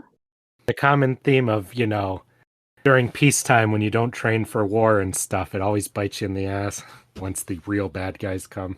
Which they've talked about a lot across the book, about nobody knowing how to actually fight. Yeah. And then back in Terras, the Dakor are faster, stronger, and tougher than Hrathen. But Hrathen was more determined. He is a faster master swordsman. He kills a Dakor, but the others are still coming. Sarene tells him that he can't fight them all. She points at a slightly ajar door, and Hrathen turns to run. Right? Cute. I think we're alone now. That's what I was thinking the whole time. Terrible. But I do bet you really enjoyed this part, Shita. Yeah. Hrathen and Sarene running around holding hands, trying to hide. That's not I'm so how happy. I interpreted it. But... Hiding in a close broom closet, waiting for the danger to pass. Very romantic. And back on the mountain, Raoden burst out of the pool, shocking Galladin and Karada. They had expected him to dissolve, but they didn't understand that the pool couldn't take him unless he wanted it to. And this is come. So cool. Back in Elantris, despite Raoden and Luco attacking, the rest of the townspeople simply stood and watched. Then the women began attacking. They took up pieces of wood and fallen swords, and they fought better than Luco could. Woo! But then Raoden takes... The best part of the MCU. Sorry. But then Shuden takes a sword in the arm, this one goes. and he gets knocked out from a club to the back of the head. And then Eshin takes a sword through her chest. This unnerved the other women, and they drop their weapons. And Lukel takes a long gash on his thigh when one of his opponents realizes he has no idea what he is doing. This part was so cool, but then so realistic immediately after. Because they're able to do a little hurrah, but they're just no match for these things. So it really felt so hopeless because you're like, that's all we got, you know? I was worried for a second that everyone was going to be able to push forward far enough to like do anything, but I'm like, he already said he doesn't know how to fight. I know that they have some training, but only a month or so, you know? Also, These guys have been training their whole lives, know? and and they have superpowers. So when the first one gets stabbed and then the rest are unnerved, that seems really believable to me because of the combat thing, and then really sad, you know? At this point, only two of them. Because you see that in real life. At this point, only two of them have superpowers because there were only 3 Dakor monks there, and Shuden killed one. The rest are but they said that one of them can take out 100 trained warriors. So you know, yeah, they weren't really going to make just a dent. Never a chance. It was sad because you see that in real life when there's like an uprising, but the other guys got guns and they just gun them down immediately. You know. But I like what Lukel says earlier about how he's not just going to sit down and wait to die hoping that some miracle will come, you know, because fuck that, you know. But then he does that stand up. He doesn't even get to go down fighting, you know, he just gets cut, which at that point in the story has to be really kind of discouraging and sad because you're like, I did my best. And yeah, when he says the guy didn't even have the dignity to kill him, didn't even bother to, you know, that's so sad and frustrating. You think you're going to do a last hurrah, but instead it was just a flash in the pan. It's terrible. It's not a movie. It's real life. But well, it felt like it there, which, you know, is an author's intent. Yeah, really good. Then we jump to Raoden, and he's running down the mountain as fast as he can. And at this pace, if he slips, then he won't stop until he hit bottom. With how they're running, they would approach the wall of Elantris in a few minutes. I think Branson said like the entire run from where they were to like the bottom of the mountain would take them probably about 20 minutes. So that's how long they just ran down the mountain. I don't know if you're going to say it, but I like when he says, you know, he's just running. His feet, you know, his barefoot feet don't even feel like feet anymore. They're just lumps of pain now. Yeah. I imagine they're all fucked up and he's just like, who cares, you know? Yeah, still, it was really dangerous. So, like, if you injure yourself so badly or fall so bad you can't move, it's not gonna, or you can't speak even. That's it. That's over. You know. I like the part when he says he's not fooled that he's cured. He knows that if he gives himself 1 second to even think about the pain, he's down, he's out. You know. So he's just 100% focused on only that, and that sounds like that's a real badass part, real interesting. Yeah, that's really heroic. And then to Sarene and Hrathen, they're hiding in a cellar door with a family that lives there until the Dakor go through the house and pass. They move out and takes off his armor because it would be too obvious to spot him going around this red armor. And he has a wrapping around his arm. Sexy part. And Sarene is surprised at the weight of the armor. I like when she's like, shit, that army's, yeah. Yeah, You're going to say that. She's surprised at the weight and how difficult it must have been to wear it all the time. Hrathen says that it was the burden of his calling, one he no longer deserves. I think that's interesting because Sarene's looked down on him the whole book because, you know, they usually wear ceremonial armor. And in her head, she was like, oh, what a loser. To find out that he is not. He's committed. He's been carrying this heavy-ass shit the whole time. He's really legit. Sarene... Like, oh, yeah... Just her making fun of him at the beginning. And Sarene asks Hrathen why he turned against his people. He says that Dilaf's actions are evil, and that he follows Yadith, a god who wants devotion of men. Massacre does not serve him. Sarene says that Wern thinks differently, and Hrathen does not respond. He grabs 2 cloaks for them to wear. All right, back to Raoden. He reaches the bottom of the mountain. Feet are completely cut up, but he still ran on. His mind was on loan for a single task. Once he finished, then he would be sucked into oblivion again. He runs towards a spot between Elantris and the ruins of Toa. Back inside Elantris, Jala pulls Lukel back towards the massive townspeople. She does her best to bind his wound, but Lukel knows it is pointless. They'll all be killed in a few moments anyways. One of the Dakor throws a torch onto the Elantrians, and they burst into flames. Right? At the bottom of the mountain, Karada asks what Raoden is doing. He has grabbed a long stick and is dragging it on the ground behind him. Galden says he doesn't know, but it must be important. A group of 6 Fjordell guards spot them. He says no matter what else happens, they cannot let the guards stop Raoden. Raoden keeps running, knowing that his friends won't hold on for long, since they have no weapons. Yep, he's going, knowing that he has to do this, and somehow he knows exactly where he needs to draw the line. As he neared the end, he sees a guard decapitate Karada. And then Galden falls with a couple... Oh, God, that part was too horrible. Yep. Just a couple more seconds. Yep. And then Galden falls with a couple of swords in his stomach. Points at Rain, he finishes his line in the dirt. And then light explodes from the ground and envelops Raoden. For the first time in 2 months, the pain went away. Raoden feels his strength return and his wounds heal. He doesn't need to look to know that soft white hair has grown from his scalp and his skin is now a delicate silver sheen. Then his heart began to beat. The Sheod had finally completed its work. And then Galden stands up. It makes me so sad, but... Oh, yeah. Yeah. Galden stands up. Oh. Raoden enters the docks and tells his soldiers, "You have 1 hour. Go." It makes me so sad, but it's so smart of the writing, because when I'm reading at that part, I'm like, oh, I know what's going to happen. They're going to fix it. Everything's going to be fine, But having Karada get her head chopped off at the last second, like you said, 2 seconds before, was so horrifying, because when I'm reading, I have 1 second of thinking, well, maybe they're fucked if they killed Karada, But then, Gallandon's just stabbed, and I'm like, okay, well, he's going to be okay. But they had to sacrifice her to give you that one moment of hopelessness before everything went back to normal, or back to being good, not more than normal. Poor Karada. But a part of me was like, hey, maybe they'll be healed from those severed heads. And I'm like, no, they're not going Or to the be. pile of burned So Elantrians, sad. too. Well, I assume, I don't know the rules, but I assume if their heads are attached and they're alive, maybe they'll be okay, No. I don't know. But they said a decapitation kills an Elantrian, just kills them outright for sure, What I'm curious about is if they can, So when they did that, I'm like, she's fucked.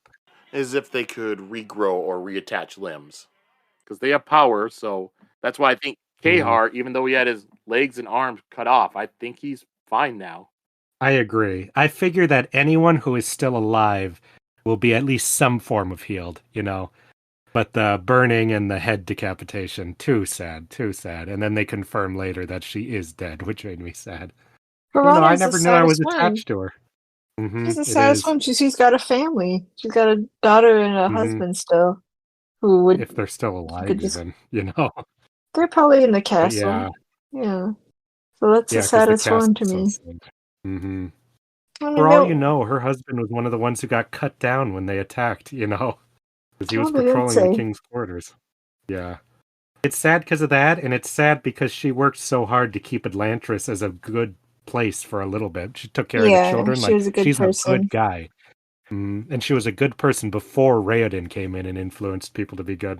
Yeah, she was the only one who was doing that. Lukel is clutching Jala as Omen is behind them, offering a quiet prayer for their souls. When Elantris erupts in light, the bodies in the fire begin to move and glow. They step from the fire unharmed. One of the Dakor dashes towards the Elantrians, but then is immolated. Lukel looks over and sees Raoden standing in the open gate of Elantris. Raoden draws the Aeon Dea, which is for power, the last door. He tells him that anything Derethi must be out of his country within the hour or suffer the force of his rage. He dares them to leave him with a suitable target, and all priests run away. Raoden looks at his people. People of Erelon, Elantris is restored. And then at end of the chapter, Dilaf, he's prodding at his broken nose, resisting the urge to bellow in pain.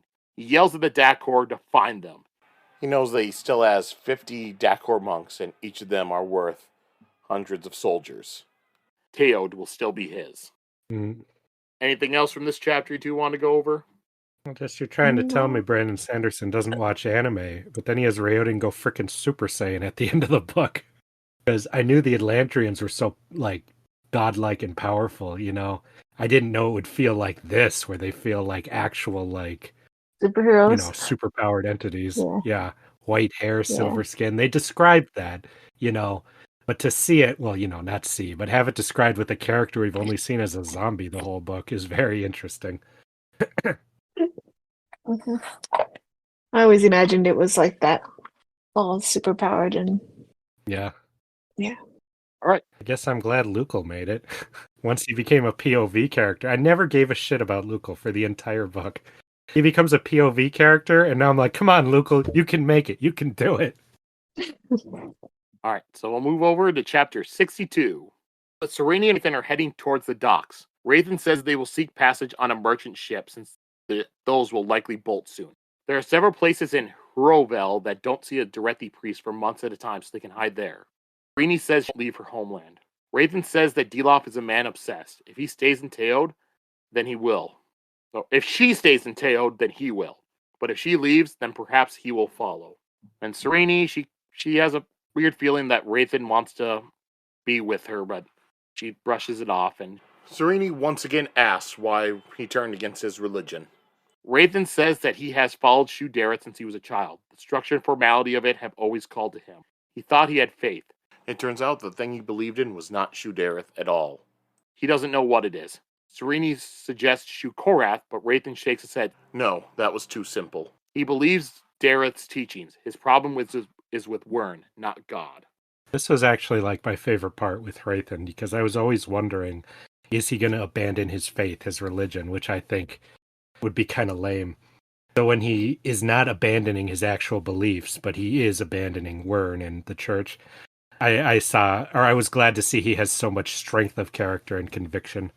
Yeah, like he's still himself. Like he was genuine. And he's reconciled his crisis of faith here, you know. He now knows what he likes, what he doesn't, what he's got to figure out, you know. So that was very cool. And He's sharing a lot with Sarene. It's awesome. Yeah. He was a traitor, but he felt calm now that he made the decision. He had caused blood and death in Duladel and would not let that happen again. His work in Duladel had been no more ethical than what Dilaf had attempted here.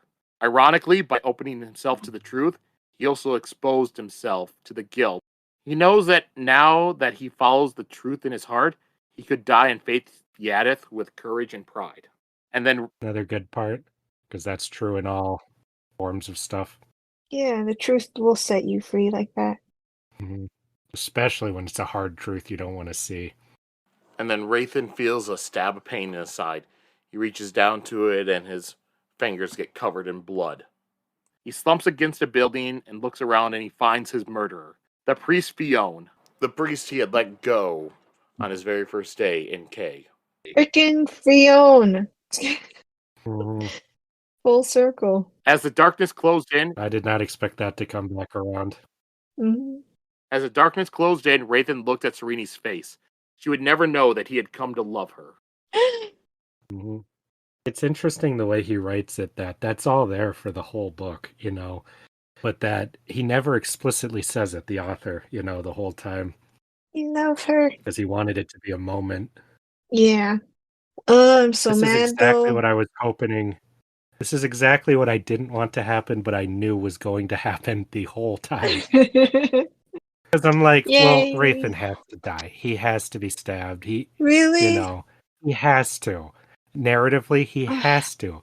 But every second I kept hoping against hope. No, he'll make it. He'll find a way out. He'll join up with our other heroes. He'll be one of the good guys. But I'm like, you know, he's done too much bad, you know? Yeah, but and the second that he's like, I can die happily. What's that? I thought he could continue as like a Vegeta type or Piccolo. Like, you know, cool anti-hero.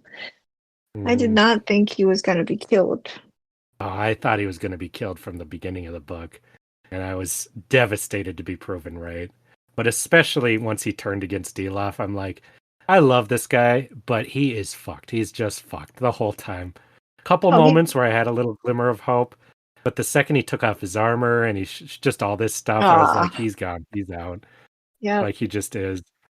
And then the second he says that he can die and face his god happily, I'm like, well, that's it. He's just sealed his fate. Like, Why did you say that? once a character can die happy, they pretty much have to die. That's basically a Chekhov's gun right there. So I was devastated, though. I was so freaking sad. Because Hrathen is my absolute favorite character in this entire book.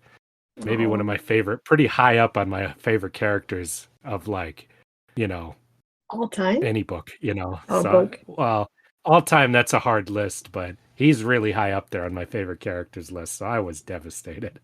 All right, so then Sarene is crying at Hrathen not to leave her here alone. Him over the fate of two countries, but never really knew who he was. And she looks up and sees several Dakor appearing from an alley, and one of them has a broken nose. And then we jump over to Fion's point of view. Wow. Yep, that shocked me. Fion slips from the crowd, exulting at the ease of his first kill. Wern had sent him here, and somehow he knew that Fion would find Hrathen here. If he killed him, Fion will be accepted into the Wrathborn Monastery and trained as an assassin. And then Fion heads back to his inn and orders breakfast. I found it fitting that if Hrathen was going to fall at anyone's hand, it was going to be Fion. He set on this fired? path, and he's like, well, not just fired. He's like, you have to go back and repent. They'll choose your fate, and you have to, because that's the rules. That's the order. He goes back, he follows the order, and it kills Hrathen, That's crazy. So I thought it was quite fitting, That's very poetic. In that, his own church and his own devotion to his faith is what got him killed. So I thought that was really interesting. Yeah. And the other big thing in this, you'd never guess that. The big thing in this little section is that somehow Wern knew that not only would Hrathen go to Teoros, that he would betray them, Fion would kill him. Wern knew all that. That was really scary. That implied a lot of horrifying stuff. And as you're seeing that they've got whatever the hell they've cobbled together here with these monk guys, that they've got some shady stuff at their disposal over there. Back in Elantris, Raoden heals the wound in Lukel's leg. He looks around, but he does not see Sarene, Hrathen, or Dilaf. They had won, but he had failed. Raoden couldn't enjoy the sweetness of his victory without Sarene. And tells Raoden that he had got word from a Seon that Sarene was in Teoros. Back there, monks surround Sarene. Dilaf smiles, and he is the most horrifying thing that she's seen. Right, and then Raoden, he runs up to the top of the Elantris walls. He has Ash show him which direction Teoros is. And he begins to draw the Aeon Tia, which was the transportation one.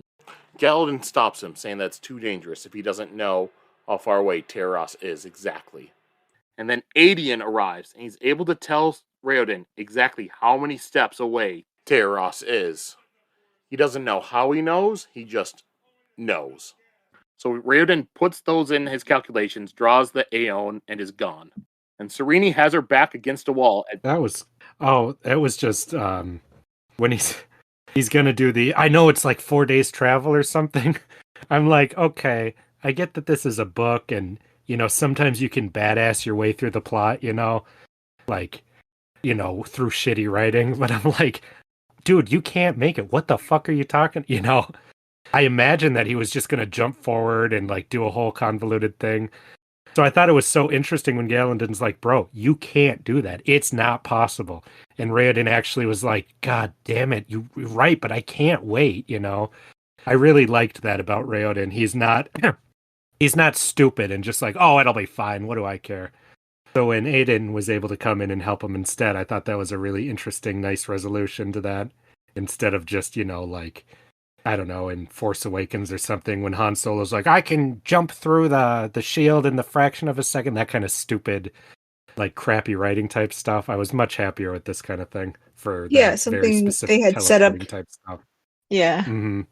Yeah, to have the writer think, okay, I want to do this. How do I make this happen? And have the audience not call bullshit, Yeah, just give me something. Yeah, it's a lot nicer when they give you something, that's for sure. Mm-hmm. But you still get it to be badass because it's still risky because you're like, what if he's wrong? And then the Seon too, was directing the path and being like, I'm watching. Sarene is about to die right now. I was like, Yeah, Jesus because you're like, Christ, what's the Raoden, rush? what are you You know, supposed to like, do? Yeah, because Mhm. he doesn't know, but he's like, no, they're gonna kill her right this second. Yeah. I really liked that part too, because was it watching through the other Aeon? Was that what it was, right? Yeah, it's probably contact The Or other whatever. another Sam? Seon. But was it Serene's or Hrathen's Seon it was looking through? Because it said the name of a Seon, but I didn't Well, really catch wouldn't be it. Sarene because he is Serene's. Okay, so it was might be- Hrathen's that Dilaf had taken out, right? It could be Hrathen's. Because he gave a name. The Seon was like, I'm watching. Could be maybe Eventio.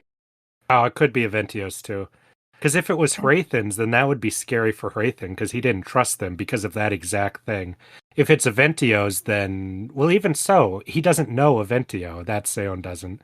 So that implies stuff about the Seons that gives me some confirmation about Hrathen's worries about them. Well, No, So I thought it that was wouldn't really know interesting. Sarene, though. Yeah. If it was Hmm? Eventio's Seon talking to, they knew each other. Oh, yeah. So it could Yeah. be that way too. They didn't really say. Yeah, it's just like, yeah. It's interesting that they didn't specify which one, unless I just missed it though. I think it was just, I just assumed it was all connected because that's how they talked, with Eventio What and was all connected? Sarene. That Eventio and Serene's Seance connected because that's how they've been Yeah. communicating. So That could be it. I Yeah, just that's that just very what I well could assumed. be it. Yeah. I would have liked if they specified that though. But yeah, I loved that it was telling There was a Raoden, lot so there going was an on. actual tipping clock. Well, no, like earlier in the book, I mean, I see. not right here. But yeah, that there was an actual ticking clock I really appreciated. Yeah, that was really fun. That was really exciting. Yeah, because I was starting to think, how the fuck are they going to get there? So when Aiden says this many steps and the Seon says this direction, and he's still like, well, I've got to trust the Seon knows what it's talking about too. So it was still really scary for him. Yeah, you don't really guess with that kind of thing. Yeah, I mean, It is like jumping into space. well, it's like when Nightcrawler has to make a leap of faith. You don't know for sure, Yeah, but at least Nightcrawler is a teleporter, and he's used to that. This is Raoden using teleportation magic for the first time. Like, across countries too. yeah, across the ocean. Yeah. And when it's like, okay, watch my gait and then approximate based on that. I thought that was funny. And he does the sound saying, okay, this distance times this much. I'm like, Jesus, what are you jury rigging together here? Yeah. But it makes him badass that he did it. Yeah, and only for the woman you love too, and the fate of the country, the world. Mm-hmm. Yeah. Like you. Oh, only for those two things? Yeah. So Sarene has her back against a wall as Dilaf creeps towards her. Suddenly, a ray of light crashes into one of the Dakor and she sees Raoden. Dilaf attacks, but Raoden fends him off. Raoden grabs Sarene and transports them to a room. Raoden mentions that the Aeons are weaker. The farther one is from Elantris. He won't be able to get them back to Elantris by Aeon. Sarene is full of questions, but she holds them back. It just matters that he came. And Raoden and Sarene, they're being chased by the Dakor when Sarene sees Eventio. Sarene sees her father, and she tries to call out to him, but he doesn't seem to hear. Then the Dakor catch up to them, and Raoden readies himself to fight. Dilaf holds them back until all 50 are there. Once they're all there, the Dakor then begin to charge at them. Raoden begins doing his Aeons, but he's not going to be finished in time. Then the docks explode with a powerful force, and hundreds of Elantrians, including Galladin, arrive. The Dakor began attacking the new foes. Dilaf was the only one who thought to duck the Aeon attack, and his men were torn apart. Dilaf knew that they were horribly outnumbered.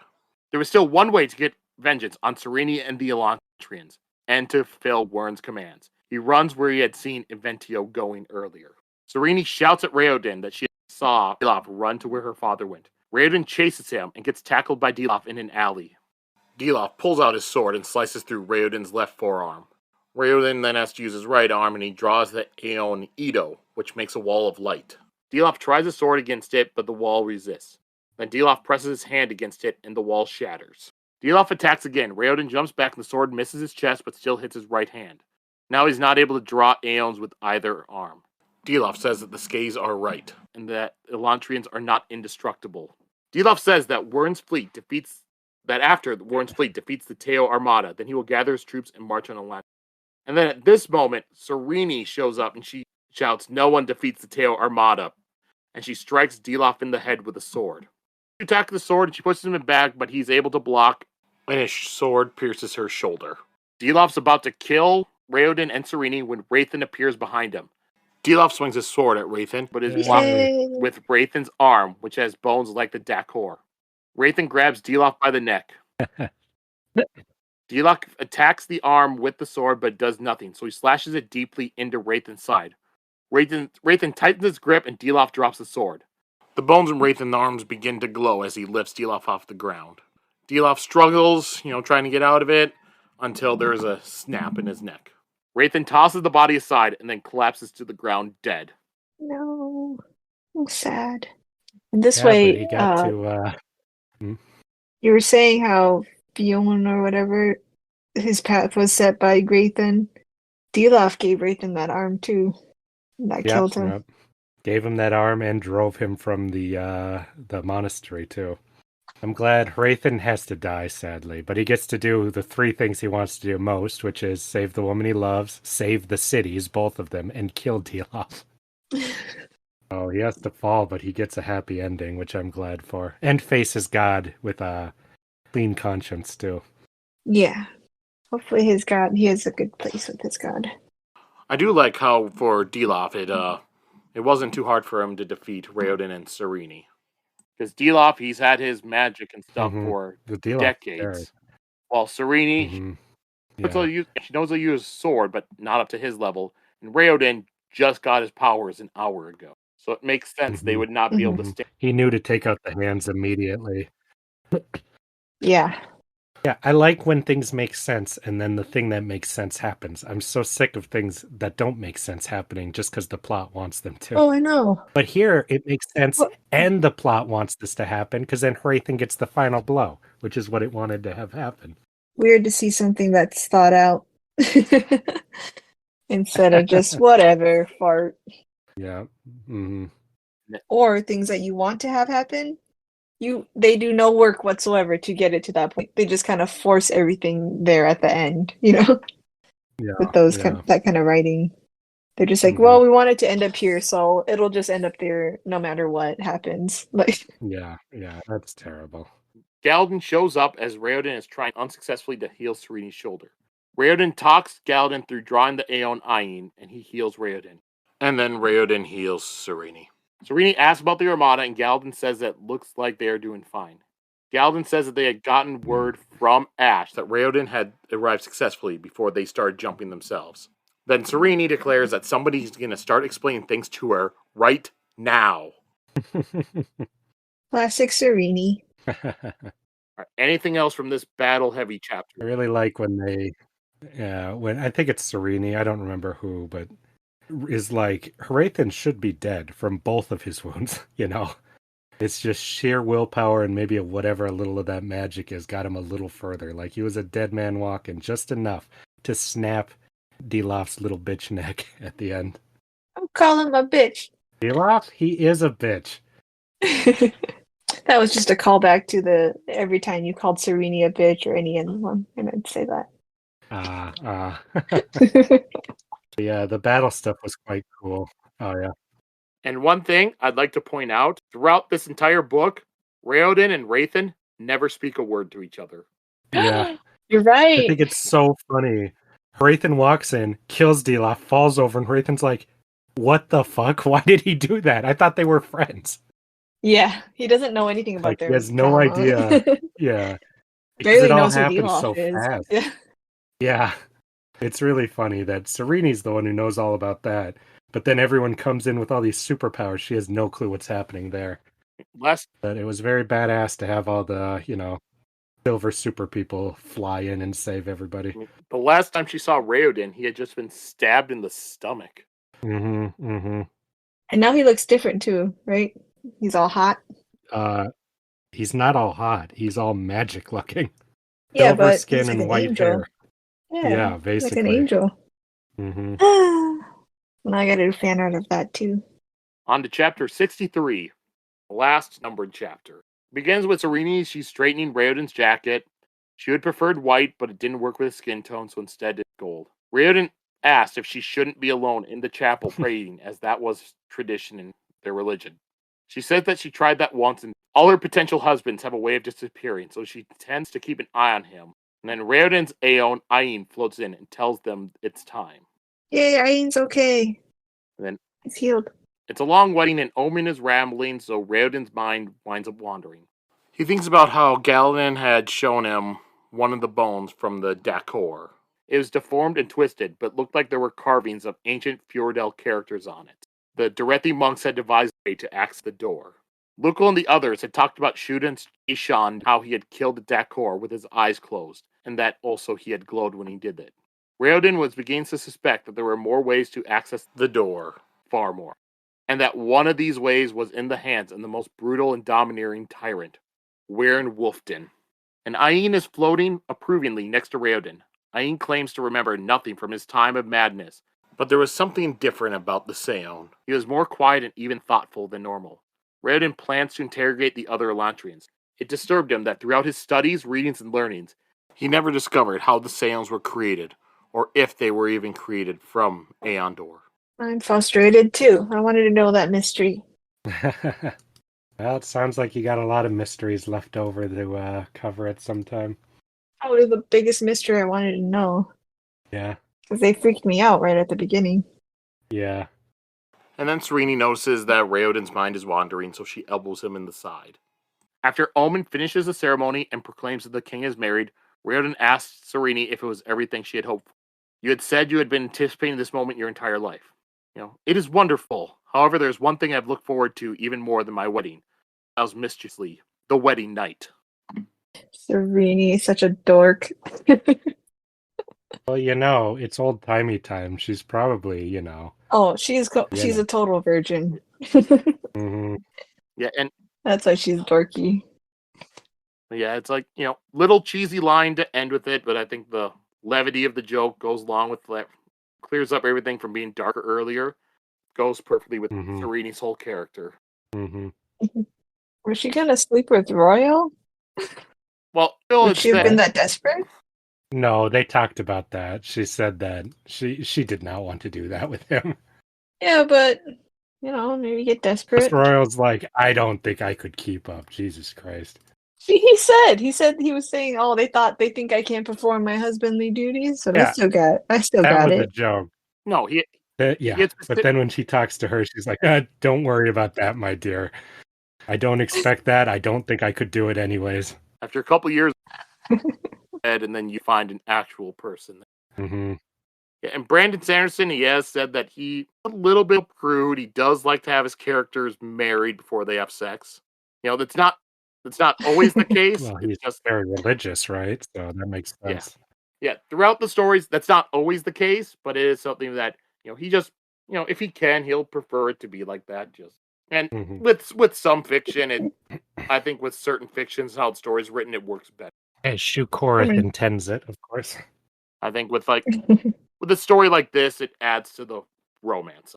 I wonder if Raoden is a virgin, though. I think so. I don't see why he wouldn't be. But he's a handsome prince, and he's really popular. Yeah, but he's also very, very, very, very serious and committed, and doesn't want to be like his father. He has a lot of good role models, a lot of bad role models. I doubt he's slept around before this. Yeah, because you're that handsome too. I'm going to get married one day. Plus they're not that old, right? They're like 25. Sarene's 25. It never says says Raoden's age, but he's likely around. Mm-hmm. I feel like he could be even younger than her. Oh, I have no idea. He does hang out with Royal though, so he's kind of a little dirty old man. No, he's not. Yeah, he's not a dirty old man. Like all the guys he hangs up with are like stick in the mud prudes too. They're not really like. There's no playboy among the group, His only influence on that is his father and his women he takes and kills, I guess. He didn't know about that though. Kaine's a womanizer. Who? Maybe back in the day. Definitely not now. Kaine? It's pleasure cruises? Yeah, but that was before he knew him. Now he's a monogamous married man. Anything else from the wedding chapter? No. Right. Now we'll move on to our epilogue. With the epilogue, it has been a week since the wedding, and Raoden has tried to remove the titles from the nobility, but the people wouldn't have it. It seemed unnatural not to have counts, barons, or other lords. Raoden instead let them keep the titles, but changed it so that they are responsible for the caring of the people. The nobility became less aristocrats and more food distributors.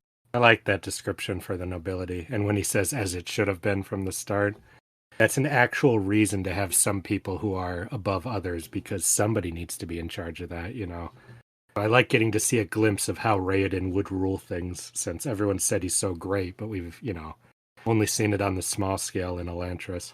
Yeah, Raoden with power, he's the best king ever. Mm-hmm. Yeah, the no power corrupts, not like we were saying earlier. Sarene, Raoden, Lucal, Shuden, Galden, and Adian are at a gravesite for Iadon, Royal, Elendel, Karada, and Seolin. The last one has no body, but Raoden insisted that it be raised along with the others. It was to become a memorial to remember those that fought for Erelon, as well as the man who had tried to crush it. Sarene wonders about Kaon and her father. Kaon had attempted to take the throne just over 10 years ago, but Sarene is beginning to believe that it should have been legally his. Her father won't speak on the matter, but she intends to get her answers eventually. A carriage shows up, and Tarina climbs out, leading Ahon. He hasn't been the same since Royal's death. He speaks in a dazed, sickly voice, and he has lost an alarming amount of weight. The others hadn't forgiven him, but their scorn could never match the self-loathing he must feel. I was glad to see that. I really wanted to see how Ahon would be after. I was worried he'd just be killed off screen. But I was really glad to see that, He survived, yeah. And he's suffering. Such a big mistake. Yeah, such a big mistake you could never get over, That's sad. Not because I want to see him suffer. I understand the character. He's just dumb, But it's just interesting to see what that does to a man, making that kind of choice and having that kind of consequence. Yeah, you almost never see characters like that who are almost a joke, like he's all overweight and belligerent and stuff, and you never see them like get humbled or learn their lesson like that and have a big character change. So it's really interesting. I agree. And they move past those graves to one final one for Hrathen. At the head of his grave stood his armor, carefully arranged, and his cloak hung on his sword. And Sarene gives a speech. Justin had said it was going to be his quote for the week, so we'll just have him read it now. Right, I'll do my best Sarene voice. No, I'm not doing that. You should. No, God, no. I'm not going to butcher the part because it's quite good. It's a good part. And I was surprised that this was going to be the end of the book, but where is the start? As you approach the grave, the Sarene steps up. I will not speak long, for though I had more contact with the man Hrathen than most of you, I did not know him. I always assumed that I could come to understand a man through being his enemy, and I thought that I understood Hrathen, his sense of duty, his powerful will, and his determination to save us from ourselves. I did not see his internal conflict. I could not know the man whose heart eventually drove him to reject all that he had once believed in the name of what he knew was right. I never knew the Hrathen who placed the lives of others ahead of his own ambition. These things were hidden, but in the end, they are what proved most important to him. When you remember this man, think not of an enemy. Think of a man who longed to protect Erelon and its people. Think of the man he became, the hero who saved your king. My husband and I would have been killed by the monster of Decor had Hrathen not arrived to protect us. Most important, remember Hrathen as the one who gave the vital warning that saved Teod's fleet. If the Admarta had burned, then be assured that Teod wouldn't have been the only country to suffer. Wyrn's armies would have fallen on Arelon, Elantris or no Elantris, and you all would be fighting for survival at this moment. If, that is, you were even still alive. No. When you speak of this man, let it be known that he died in our defense. Let it be said that after all else, Hrathen, Yorn of Shudereth, was not our enemy. He was our savior. Oh. So nice. Yeah, I like that. Yeah. I didn't know when I started the book and loved Hrathen so much that his crisis was going to be the heart of the entire book. I would not have guessed. Yeah. Because, the way it's written, he almost feels like a secondary character for the entire book. Then you find out he's going to be the one who gets the last statement at the end.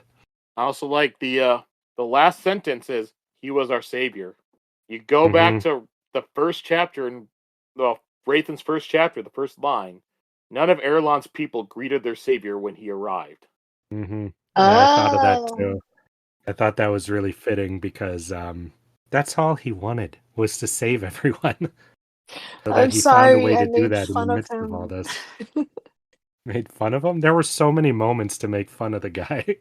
Made fun of him for thinking he was their savior, Well, Be yeah, like- because he was wrong at that time, Was He was full of himself. He was instilled with, holy righteousness, all that shit that he didn't even really believe.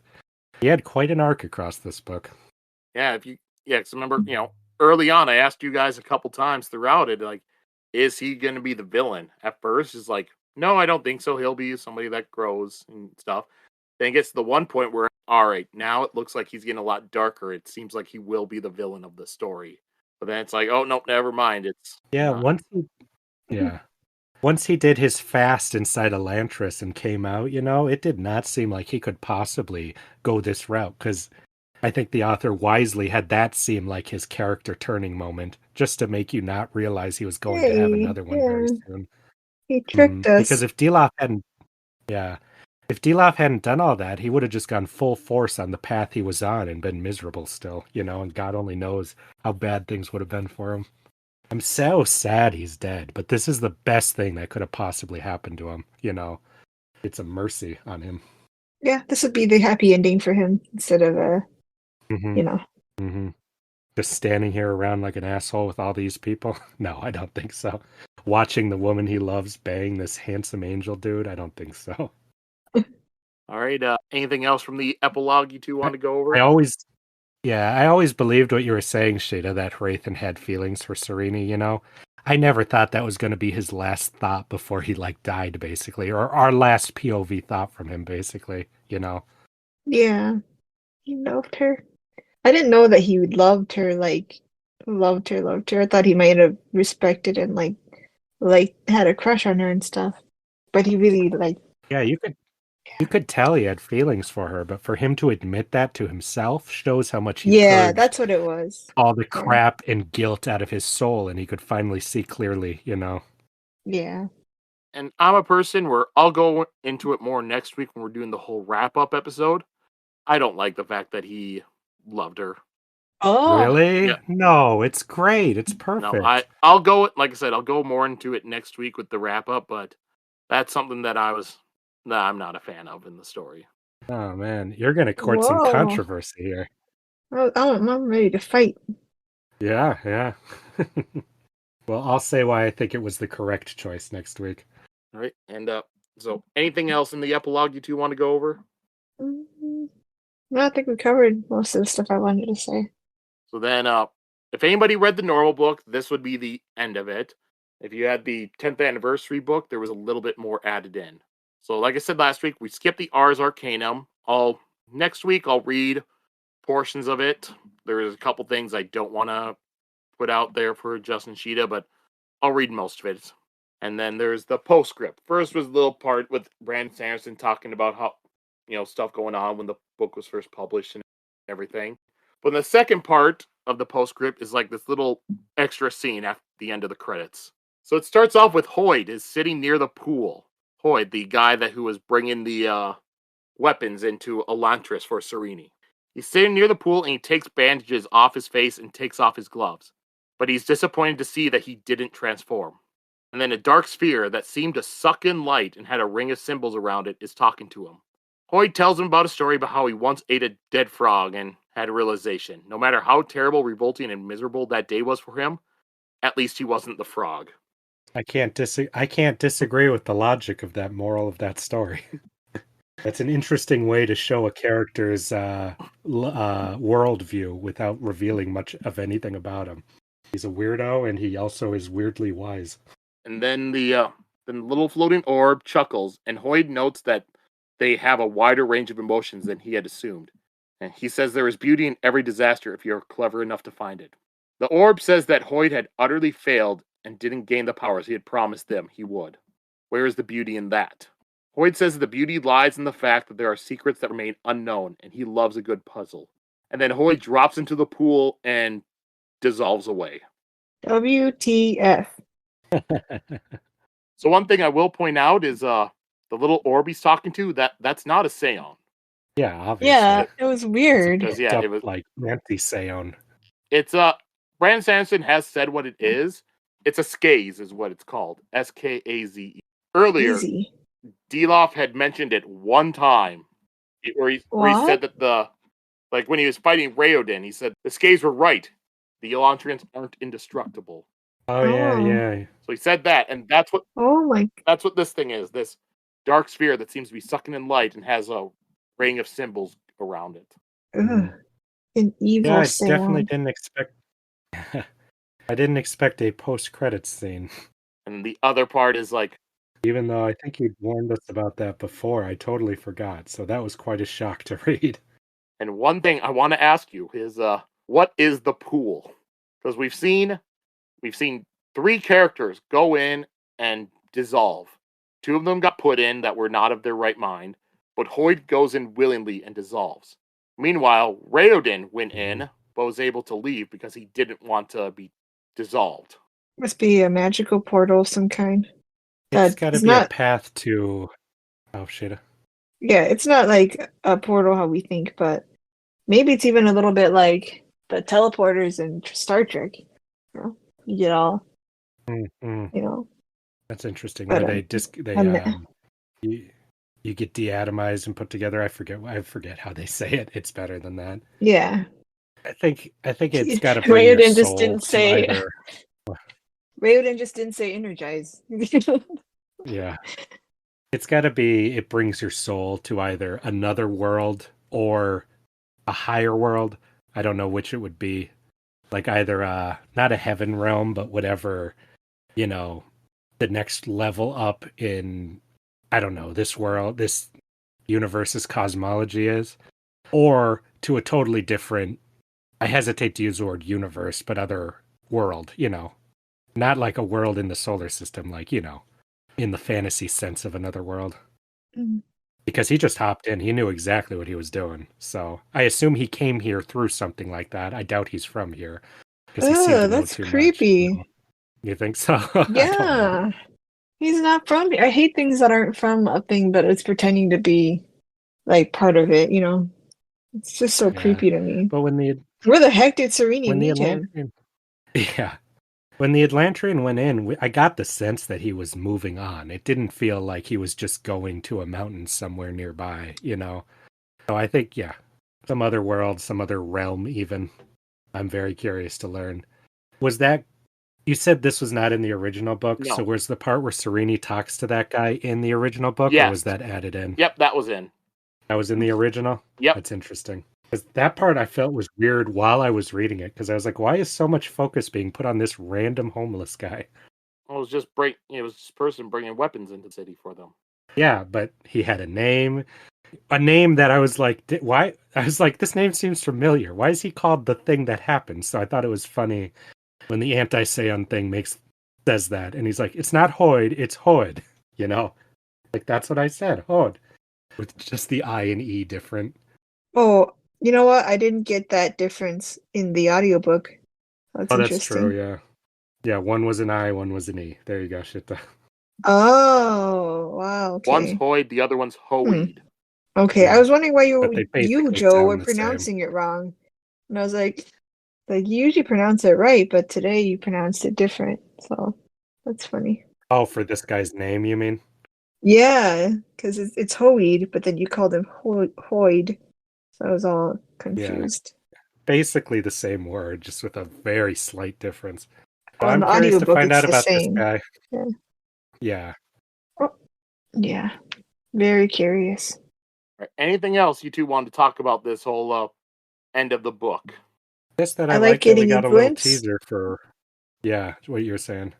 Because we're like, yep, Cosmere Chronicles. I don't know what that means yet. So Yeah.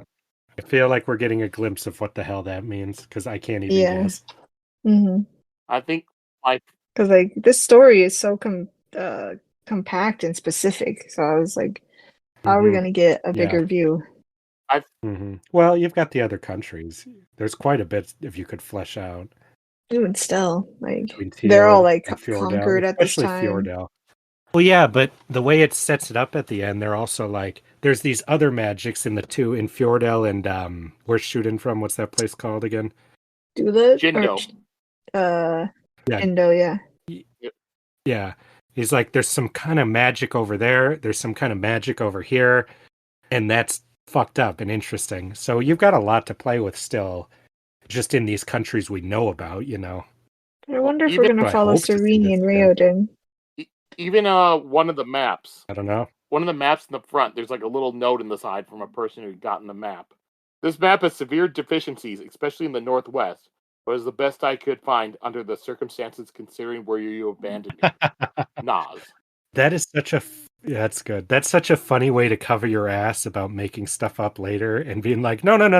That I didn't retcon anything. This guy has an incomplete map. That's absolutely hilarious to me. Because the 3 maps in the front of the book, they're all in-universe maps. Yeah. Mhm. That's cool. Yeah, I'm curious to see more. I want to learn more about Wern. We'll look ahead to next week. So next week we will be reading, one thing from the Arcanum Unbounded book with all the short stories. There's just one in there called Hope of Elantris. Did you say you were reading that, or are we reading that in the time between? We will read it. Okay. So Listen, this podcast is about us reading it. Yeah. Like, Wait, do you mean we as in during the podcast, No. or go read no, that? no, go read that. Okay, sounds good. I was worried for a second. What was it called? Hope of Elantris. The front of the book should have a Hope of Elantris. Okay. Yeah. front of the book has a table of contents, so you should be able to find it pretty easily, and it's Mm-hmm. it's really short. Sounds good. and which book is it? Arcanum Unbounded. Oh. And that, so because you have that, and once again, there's a short little postscript that I think is a pretty fun read. Just explaining like where you got the idea for this short story. Yeah, so I've been telling everyone pick up the Arcanum Unbounded book that has all the short stories, and we'll be reading Hope of Elantris from there. Elantris and the postscript. Don't read anything else in that book because you will massively spoil yourself. Read the whole book. Okay. And then after that, so after next week, then we will be starting Mistborn: The Final Empire. The book might Final Empire be straight up called Mistborn. It's the first in the Mistborn trilogy, but that will be then after that. This whole time I thought you were saying Mistborn, like Misborn, like born in a bad way. Gross. Yeah. That's creepy, Sheeta. I know. That's I like was, a horror book. Yeah, I was really Like scared. The Mistborn.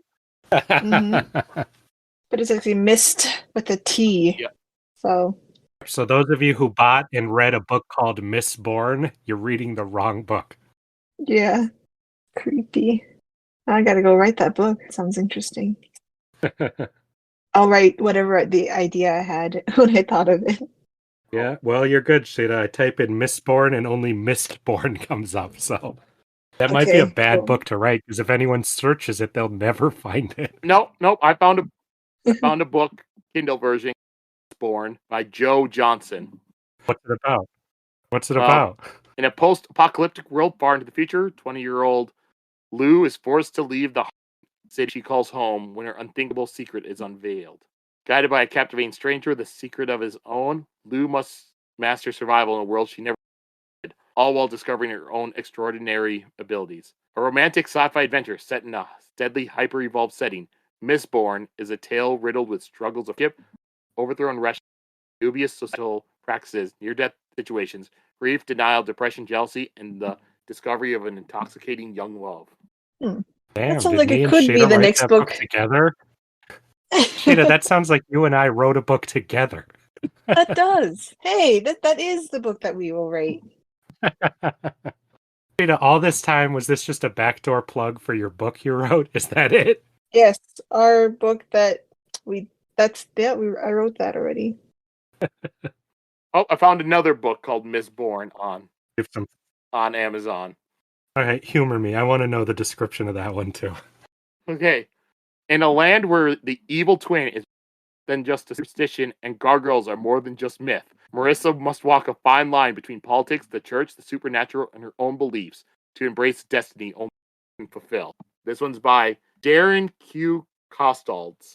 Man, that one sounds cool too. Yeah, I know. Can we just take a pivot and read both those books quick? Yep, in our Cosmere thing, we accidentally read 2 books called Mistborn. Well, we read the wrong one, and then we went to get the other one. It was the wrong one again. So hopefully third time's the charm. Ugh. No one ever corrected us, so... Even Joe, who has already read it, like... Yeah, he was like, I don't remember this. I didn't want to ruin the flow of the podcast. Yeah, it's kind of embarrassing to admit an episode or 2 in that you're reading the wrong book. Going back to what you guys talked about earlier, being like, I don't know what, Cosmere is and stuff like that. One thing that I really liked is the art podcast. I just told Sheeta, draw something, put in, have, one of us with rainbow colored hair, have one of us in this specific sort of uniform, the other one wearing like a black cloak with all sorts of tassels on it. You just finished Elantris, and all that stuff I had Sheeta draw did not show up. Yeah, Yep. I know, whatever it's like, that the is. rainbow hair girl coming in. Yeah. Whatever that is, me and Sheeta have no goddamn idea what it is, and Sheeta frickin' drew it. I'm so excited to see what it is. I think people who have read the Cosmere, they would recognize that, but... Well, I was thinking of having, like, Sheeta put an Elantrian in there, but then either you would make one of us just look horribly disfigured and disgusting, or I would wind up spoiling the book by having one of us have, silver skin and glowing hair. I was worried for a while, Joe, that the tassel guy was going to turn out to be Dilaf, and that's who I was. Me too. Yeah. Directly priests, it's always red, are the robes. Yeah, but I don't know what was going to happen long term in the book, All right. We should jump over to our characters of the week. Well, I probably know yours will be. I'm just going to go and I will say Raoden is mine. I'm always a sucker for the heroic character that shows up at the end with the power and everything after everything went to shit. Like, I love when Steve Rogers showed up back as Captain America at the end of Secret Empire, or Peter Parker was Spider-Man again at the end of Superior Spider-Man. That sort of, they're back and they're here to fix everything. I'm always a sucker for that. Big hero moment. Yeah, that's good. Well, I like Hrathen because I'm always a sucker for conflicted anti-hero types who are struggling across the whole series. Those are one of my absolute favorites. Can't decide. Probably Hrathen too. Because we see a lot of his, we just see the completion of his journey. It's becoming who he really is inside, I guess. With him, like, saying, like, yes, this is what I believe in, this is what I don't believe in. And, even, like, come to terms with his feelings for Sarene. Or, admit that, like you said. Like, he is just and all the delusions you've given yourself, too, about what you believe, right? Yeah, he's just completely honest for the first time in his life. Yeah, and it's a thing that's relatable to everyone, whether you're religious or not, because we all have that, Hopefully we can come to terms with that before we have to heroically die, but, it's hard to do. Yeah, that's all we can do. That's what characters like that exist for, to teach us about ourselves. So I really appreciate that in this book, that I think it was done quite well. Yeah, that's true. Characters like Raoden are what we should aspire to be, because he has his weaknesses, his pains, but he fights through them the whole book, And Serene's like probably a little closer to what we are. Yeah. To finish that, I think Serene's closer to what we are, where we've got what's cool about us, but we've got a bunch of things that we feel embarrassed about very quickly, too. Yeah. We didn't say, but there was a little bit before things went to shit about Sarene being afraid of heights. That was really humanizing. You're right. I forgot. I wanted to talk about that part. when she's like, "I'm not afraid of heights. I'm just getting dizzy." You know. I I just like get that dizzy. part. Yeah, like, He's like, "Of course, says yeah, Raoden." I really like that. I think That shows that they're going to be a good couple right there. that had been brought up before when she was on like the Elantris wall. Mm-hmm. Mm-hmm. All right, now, quote. I mean, I say we're all like Sarene, but let's be honest, we're all more like Telri, if I'm being honest. it's sad. Mhm. And then Dilaf represents everything we should not be. So I really, really enjoyed him as a villain. We'll go on to quotes. Justin already said his. Oh, I'll read it again. Don't worry. No. I'll go into mine. Mine's just it's not a somebody speaking description.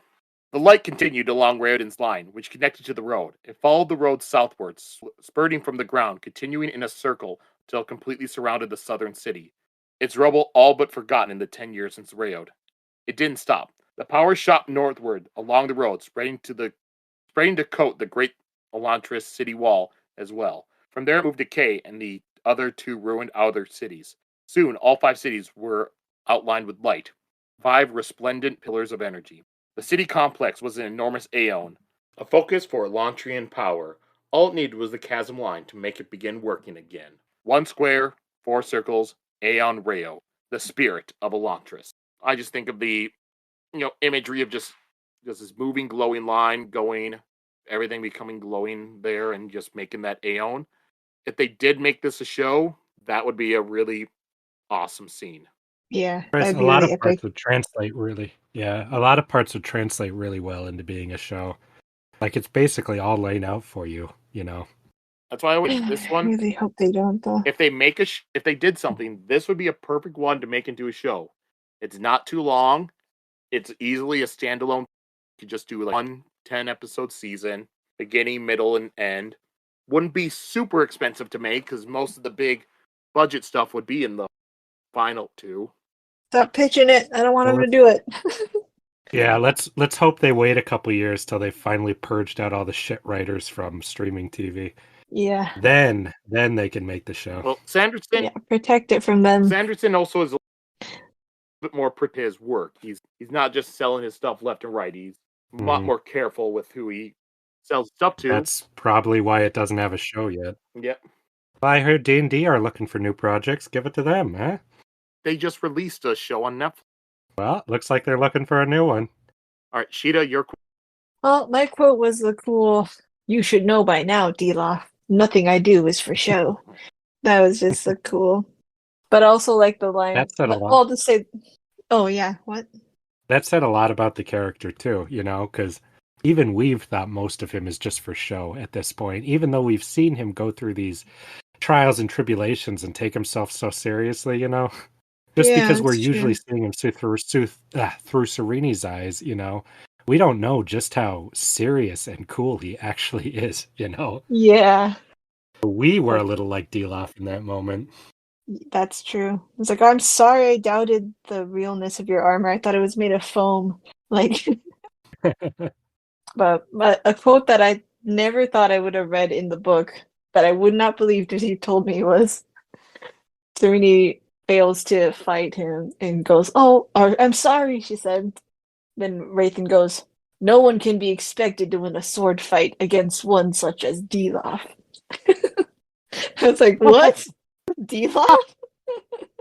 I would not have believed If you just that spoiled that Dilaf at the is... beginning of the book. Yeah. I'd be like, what? I didn't... He fights, like... And it's Hrathen and Sarene talking about him. Like, I'd be like, what the heck happened?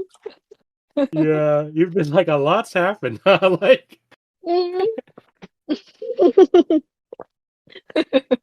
Even if we had told you that at the end of the last episode, you wouldn't have believed it, right? You've been like, Joe, you're bullshitting me. That's not going to happen. Yeah. Like, oh, Dilaf is just too much of a badass. Like, yeah. Yeah, and one such as. Like, not just against Dilaf, but one such as him. Like, what do you mean? He's just some weird little guy. Like, he's suddenly... Oh, that's really good. I really like that. That's funny. All right. So I guess we need to go into our much loved plug segment. And before we do that, quick update on the... Is it much loved? Is that what our letters are about? No. Oh, yeah. Well, You I'll know, save the email and stuff that we had gotten for next week because I knew this email one was praising gonna our plugs. and this one is easily our longest Yeah. episode, but I knew it was gonna. Yeah, I figured it was going to be too, yeah. Our finale. A two-parter. No. A quick up on our White Castle sponsorship. Last week's episode has not been released yet, so Huh? there's nothing there. I'll Uh-huh. do another update after Oh. the White Castle episode goes up. But I will once again say, White Castle, give us money. Your food's delicious.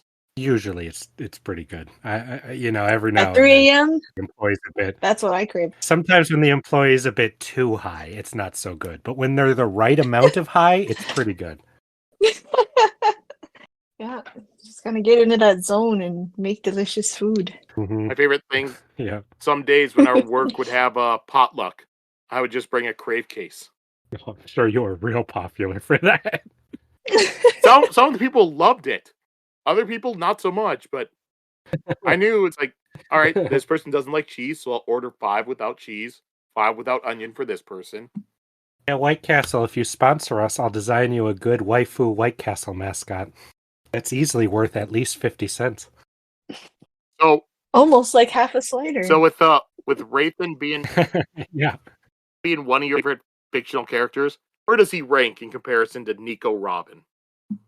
Oh, very low compared to Nico Robin. He's on the top 100. That's still a long fucking list, but of all fictional characters I've ever seen, that's pretty goddamn high still. It's good for one book in a series, you know. Oh yeah, see by if the he way, I'm not dies. reading these anymore because Hrathen's not involved. Goodbye. You're one of those I quit fans. the podcast. Yeah. All right. I skipped all the other chapters.